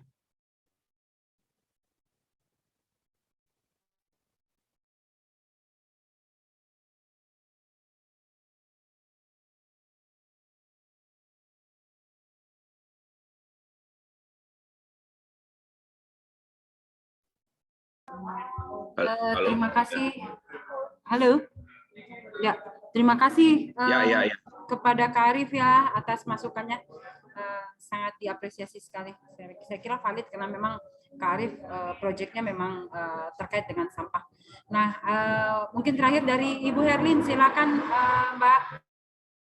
Ya, terima kasih Mbak Maya. Ya, sama seperti yang disampaikan sama Pak Arif ya, memang kita punya salah karena populasi manusia di kita banyak. Jadi masalah sampah itu akan menjadi tetap kalau kita nggak seluruh unsur masyarakat ikut terlibat dalam penanganan masyarakat ya akan jadi PR terus ya. Presentasi tadi kan kalau yang di awal itu mengajak semua orang untuk melakukan aktivitas bagaimana menangani itu semua ya. Yang ini lebih ke riset ya. Dua-duanya bagus menyelesaikan tentang sampah. Yang ini yang riset juga suatu upaya yang contoh suatu upaya yang bisa dilakukan oleh beberapa kelompok masyarakat untuk melakukan riset-riset kecil di suatu daerah gitu, sehingga nanti mudah-mudahan hasil risetnya bisa menghasilkan suatu solusi atau rekomendasi yang baik untuk semua orang dengan analisis yang mendalam ya. Ya saya pikir bagus idenya. Mudah-mudahan sukses di masa depannya menjadi researcher untuk penanganan masalah di Indonesia. Itu mungkin dari saya, Mbak Maya. Terima kasih Bu Herlin, Bu Hikmah, Kak Arif, dan Kak Elmus ya atas masukannya malam ini. Nah dari siapa tadi? Lucia tadi ya. Risma, dari Risma ada yang mau ditanggapi Risma? Silakan sebelum kita pindah ke kelompok terakhir.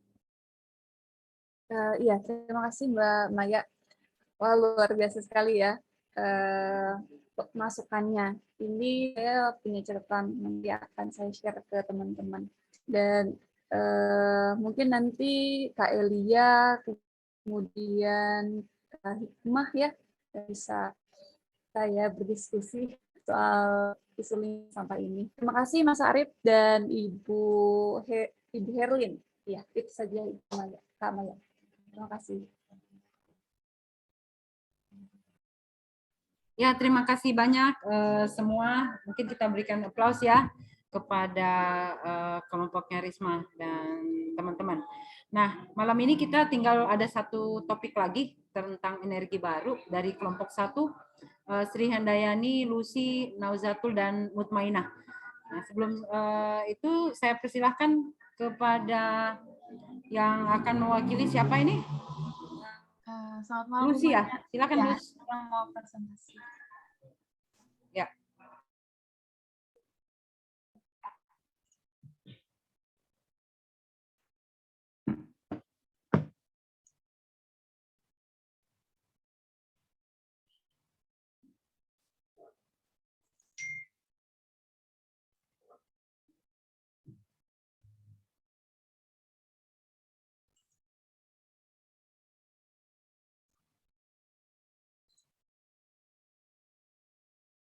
Ya, apakah sudah terlihat?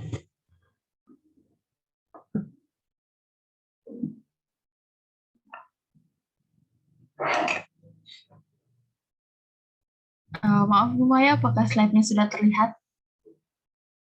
Sudah, Luz, silakan. Ya, selamat malam kepada pihak WIME, PT Rakaru, para panelis, dan teman-teman peserta yang sudah hadir malam ini.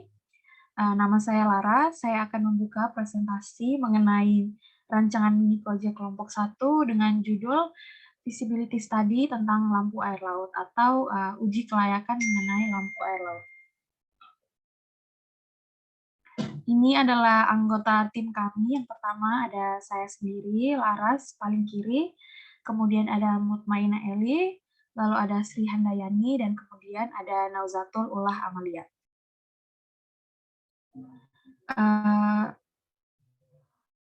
Hal yang melatar belakangi mini project kami ini adalah berdasarkan kutipan dari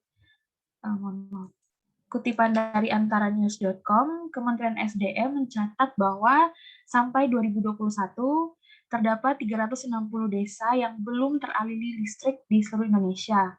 Dengan rinciannya yaitu 276 desa yang ada di Papua dan 70 desa di Papua Barat. Krisis penerangan ini sudah menjadi masalah yang terus berlanjut di Indonesia, terutama di wilayah Indonesia Timur sendiri. Nah, di sini kami ingin memfokuskan di desa-desa dekat pesisir pantai yang kita tahu bahwa sumber air laut dapat dimanfaatkan sebagai sumber energi baru terbarukan.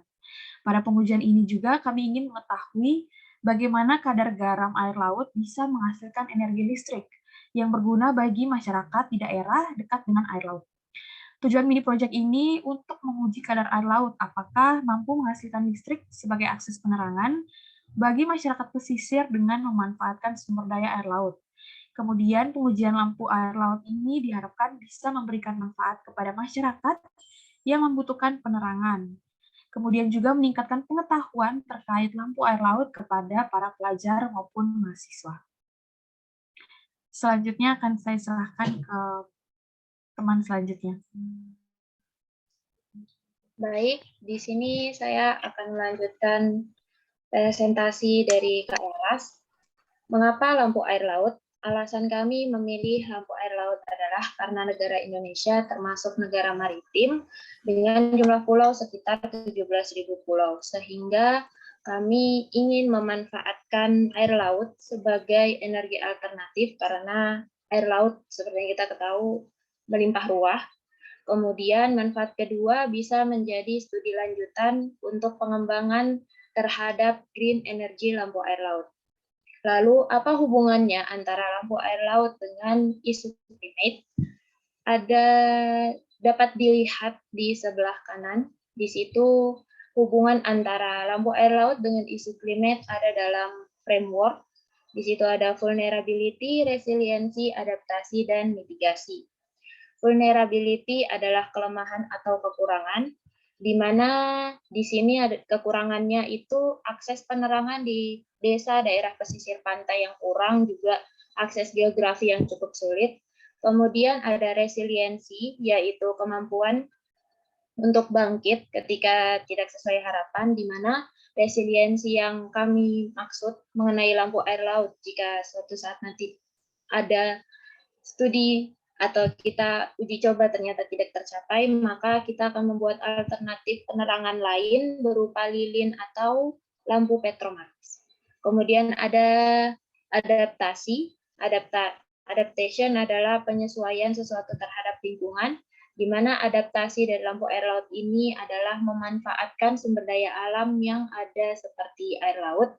Kemudian yang terakhir adalah mitigasi. Mitigasi berupa keringanan atau upaya untuk mengurangi unsur berbahaya, seperti kita mitigasi dari lampu air laut adalah mencari solusi penerangan yang lebih ramah lingkungan.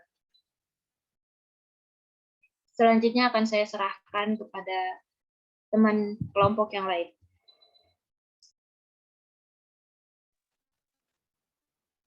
Baiklah, terima kasih atas kesempatan yang telah diberikan. Adapun batasan dalam mini project kami, yang pertama, menguji 3 titik berdekatan dengan sumber air laut. Kedua, menggunakan alat ukur sederhana atau lokal material. Yang ketiga, prototipe hanya menggunakan lokal material. Sasaran mini project kami terkhusus untuk mahasiswa dan masyarakat umum. Adapun tahapan-tahapan pada mini project kami, yang pertama, pengambilan sampel air laut telah dilakukan dalam 2022 yang dilakukan oleh Mutmaina dan Sri. Yang kedua, alat salinity refraktometer yang dilakukan pada 22 April 2022 dilakukan oleh Mutmaina dan Sri. Yang ketiga, Perencanaan alat sekaligus uji kelayakan akan dilakukan pada tanggal 20 Juli 2022 yang akan dilakukan oleh Mutmainah dan Sri. Yang ketiga, yang keempat, membuat infografik yang harus dilakukan sebelum tanggal 20 Agustus 2022 yang akan dilakukan oleh saya sendiri dan Laras. Dan terakhir, publikasi artikel yang dilakukan pada tanggal sebelum 20 Agustus 2022 yang harus dilakukan oleh semua anggota kelompok.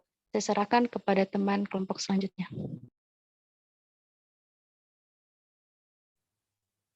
Terima kasih untuk Nanda. Di sini saya akan melanjutkan presentasi dari kelompok saya. Adapun progres dari mini project kami, di sini kami sudah baru melakukan ya pengambilan 2 sampel air laut. Yang pertama di sebelah kiri itu ada Pelabuhan Sar Halte Dum di Sorong, dan yang kedua itu ada Pantai Pasir Putih Manokwari, di mana untuk yang Pelabuhan Sar Halte Dum sendiri ini sampel lautnya tuh kami belum melakukan pengukuran kadar garam, sedangkan yang untuk di Pantai Pasir Putih Manokwari sudah dilakukan pengukuran kadar garam yaitu sebesar 3,27%. Nah, untuk gambar yang paling kanan di sini ada contoh prototipe yang rencananya akan kami buat, ada gambar rangkaiannya di mana di sini kami menggunakan 2 elektroda. Yang pertama di sini ada katoda, di mana untuk katodanya yang di sebelah kiri itu yang paling bawah kita bisa menggunakan karbon ataupun tembaga, dan untuk yang anodanya sendiri di sini kami berencana untuk menggunakan batang magnesium ataupun nantinya kalau memang tidak ada bisa menggunakan dengan seng. Setelah itu juga ada kami juga menggunakan alat lainnya itu seperti kabel dan juga tentunya lampu LED untuk sebagai hasil untuk menentukan apakah berhasil atau tidaknya dari rancang lampu air laut ini. Demikian paparan materi untuk mini project dari kelompok kami. Apabila ada salah kata, untuk kami mohon maaf. Demikian, terima kasih. Wassalamualaikum warahmatullahi wabarakatuh. Terima kasih kepada rekan-rekan dari kelompok 1 ya. Dan sudah ada progres juga saya lihat dengan mengambil beberapa sampel di lapangan. Nah, mungkin kita bisa mendengarkan masukan. Saya mulai dari Ibu Hikmah dulu, mungkin silakan Mbak Hikmah. Baik Mbak Maya. Ini keren nih topiknya ya, dan juga risetnya. Tadi mungkin yang di depan saya menyampaikan kalau kita mau lebih applicable ke masyarakat tuh pertama adalah mudah, murah dan mudah gitu ya.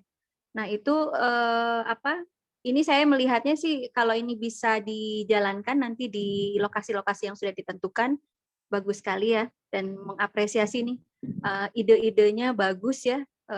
Sebagai calon pemimpin masa depan memang harus lebih kreatif, inovatif ya, yang kemudian itu bisa berimpact besar ya untuk komunitas. Saya juga tadi sempat browsing juga itu di YouTube ya sambil tadi present. Ternyata di Intan Jaya itu ada sumber mata air di pegunungan itu yang mengandung garam yang cukup tinggi juga. Nanti mungkin kawan-kawan juga bisa browsing ya untuk itu ya. Nah, apakah itu juga bisa nanti dijadikan sebagai solusi ya, sumber energi untuk penerangan yang saat ini kan kawan-kawan ingin melakukan di sekitar tepi pantai atau laut ya, dengan menggunakan air laut sebagai energinya kan. Nah, apakah itu juga bisa digunakan? Nah, mudah-mudahan kalau itu bisa digunakan juga bisa membantu juga. Jadi tidak hanya di wilayah tepi pantai, tapi di daerah atas juga bisa dibantu gitu ya. Keren ini, tetap semangat ya.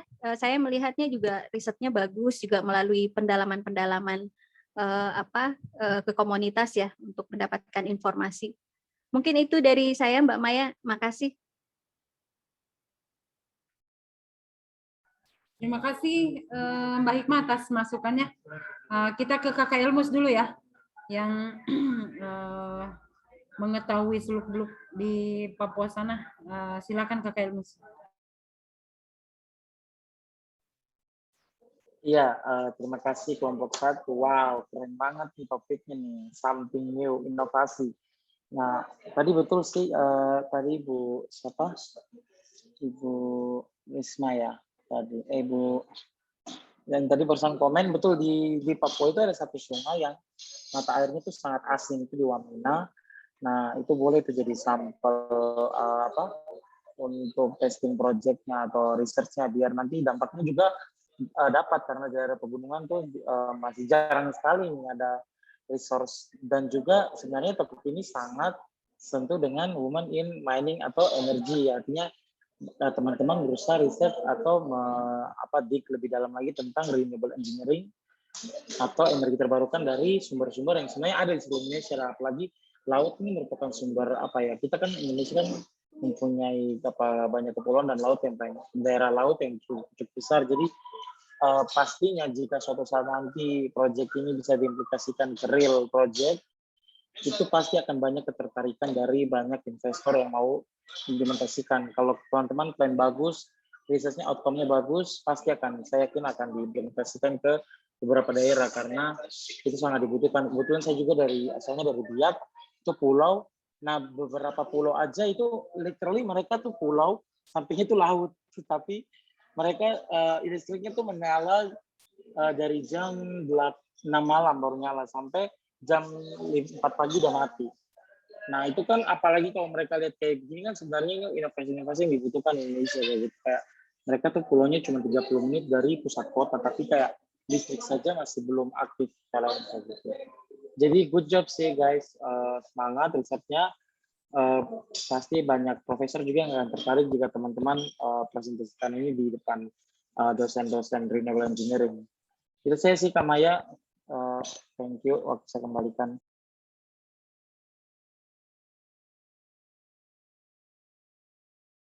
Makasih Kakak Elmus ya.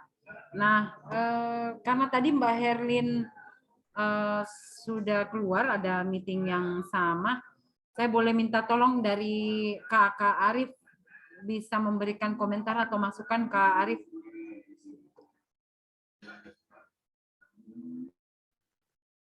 Ya, terima kasih. Kalau terkait dengan yang tadi mengkonversi garam menjadi energi itu, memang pas sekali ya untuk di Indonesia Timur ya, apalagi banyak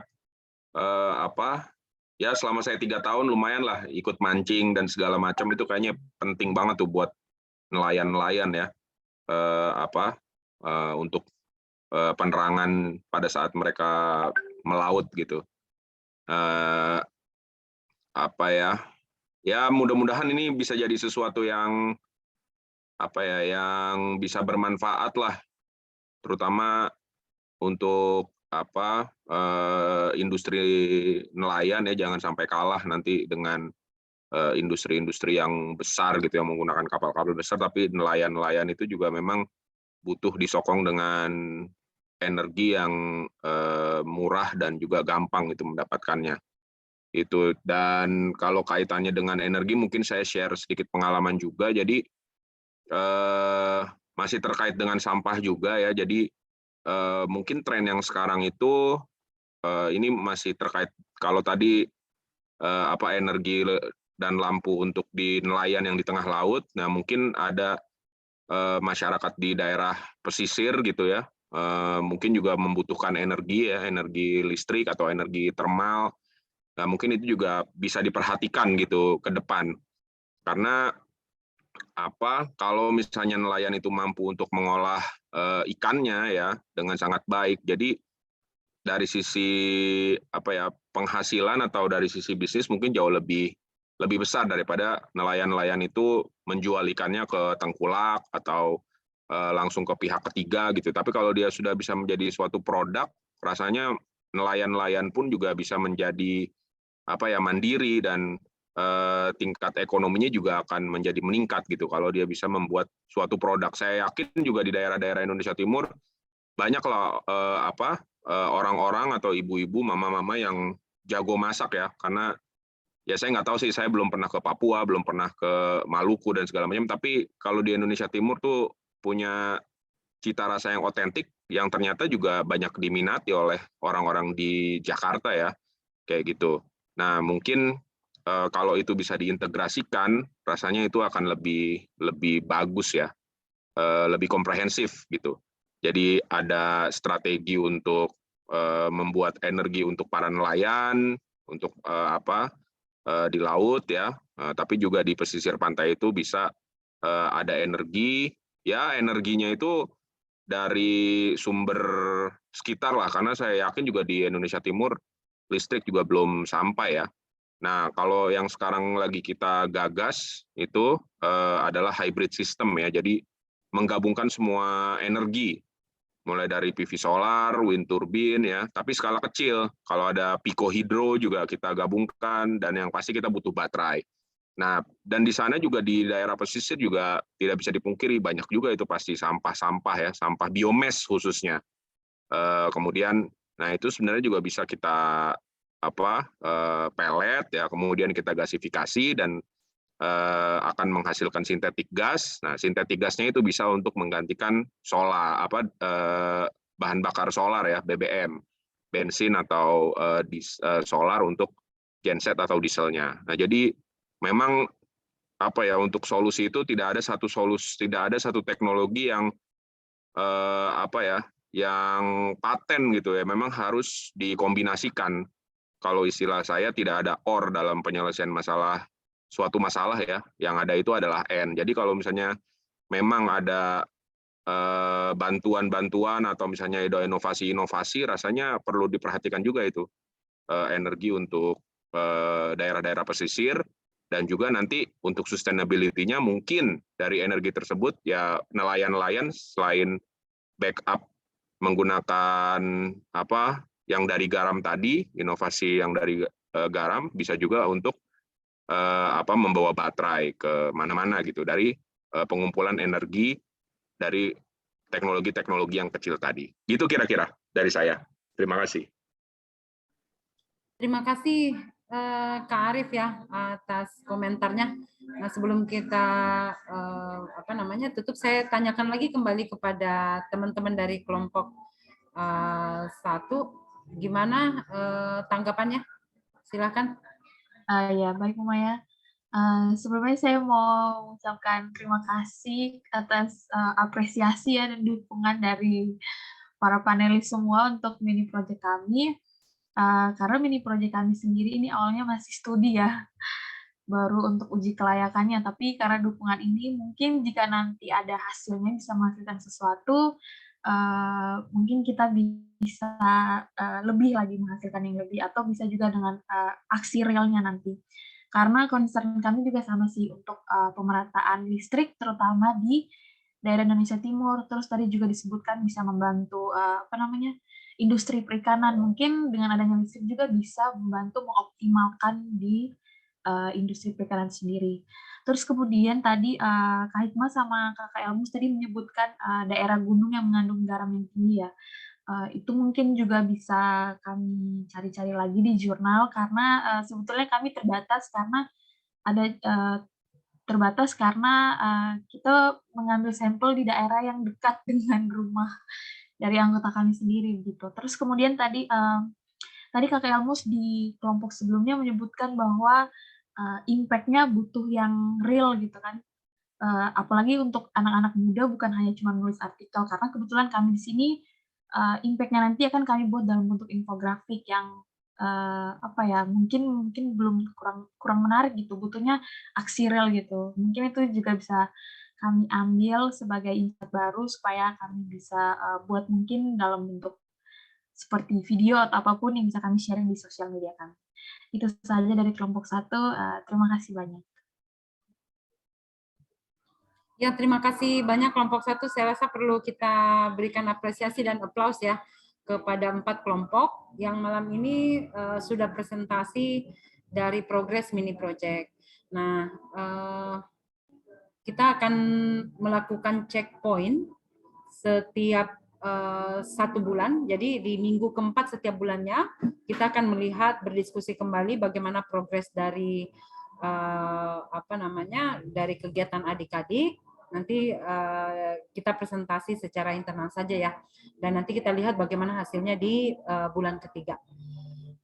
Saya mungkin sebelum saya serahkan ke Mayang, saya ingin terima kasih banyak kepada para panelis malam ini, kepada Ibu Hikmah, tadi ada Ibu Herlin juga ya, tapi udah keluar duluan, kepada Kak Arif, terima kasih banyak Kak Arif, terus kepada Kakak Elmus dan Kakak Nani. Terima kasih banyak kepada semua. Saya ucapkan terima kasih, selamat malam, dan tetap jaga protokol kesehatan. Terima kasih banyak, saya kembalikan kepada Mayang. Yap. Wah, diskusi yang sangat menarik sekali, dan mari sekali lagi kita berikan aplaus yang sebesar-besarnya kepada semua kelompok yang telah presentasi mini project malam ini, yang idenya sungguh sangat menarik. Nah, sebelum kita penutupan, saya mohon kepada Bapak Ibu untuk menyalakan kamera, karena kita akan mengambil sesi dokumentasi sebentar. Mungkin bagi yang tidak berkeberatan untuk menyalakan kamera, kami persilakan. Baik, saya tunggu 1 sampai 5. 1, 2, 3, 4, 5. Oke, melihat ke kamera. Saya hitung 1, 2, 3. Baik, sekali lagi Bapak Ibu, sebentar saya paste dulu. Dengan gaya andalan Wime ya, seperti ini. Dengan huruf W. Baik, saya hitung 1, 2, 3. Baik, sebentar. Baik, terima kasih atas sesi fotonya. Dan berikutnya kami juga berterima kasih banyak kepada semua panelis yang sudah meluangkan waktu dan memberikan masukan-masukannya. Dan kami juga berharap mini project ini bisa dapat diaplikasikan dan dapat bermanfaat bagi masyarakat sekitar para peserta pelatihan malam ini. Dan kami juga berterima kasih banyak kepada semua trainer dan para fasilitator yang telah memberikan ilmu dan wawasannya kepada adik-adik beberapa bulan terakhir, dan tentunya kepada semua tamu undangan yang turut hadir juga pada malam hari ini menyaksikan mini project dari adik-adik.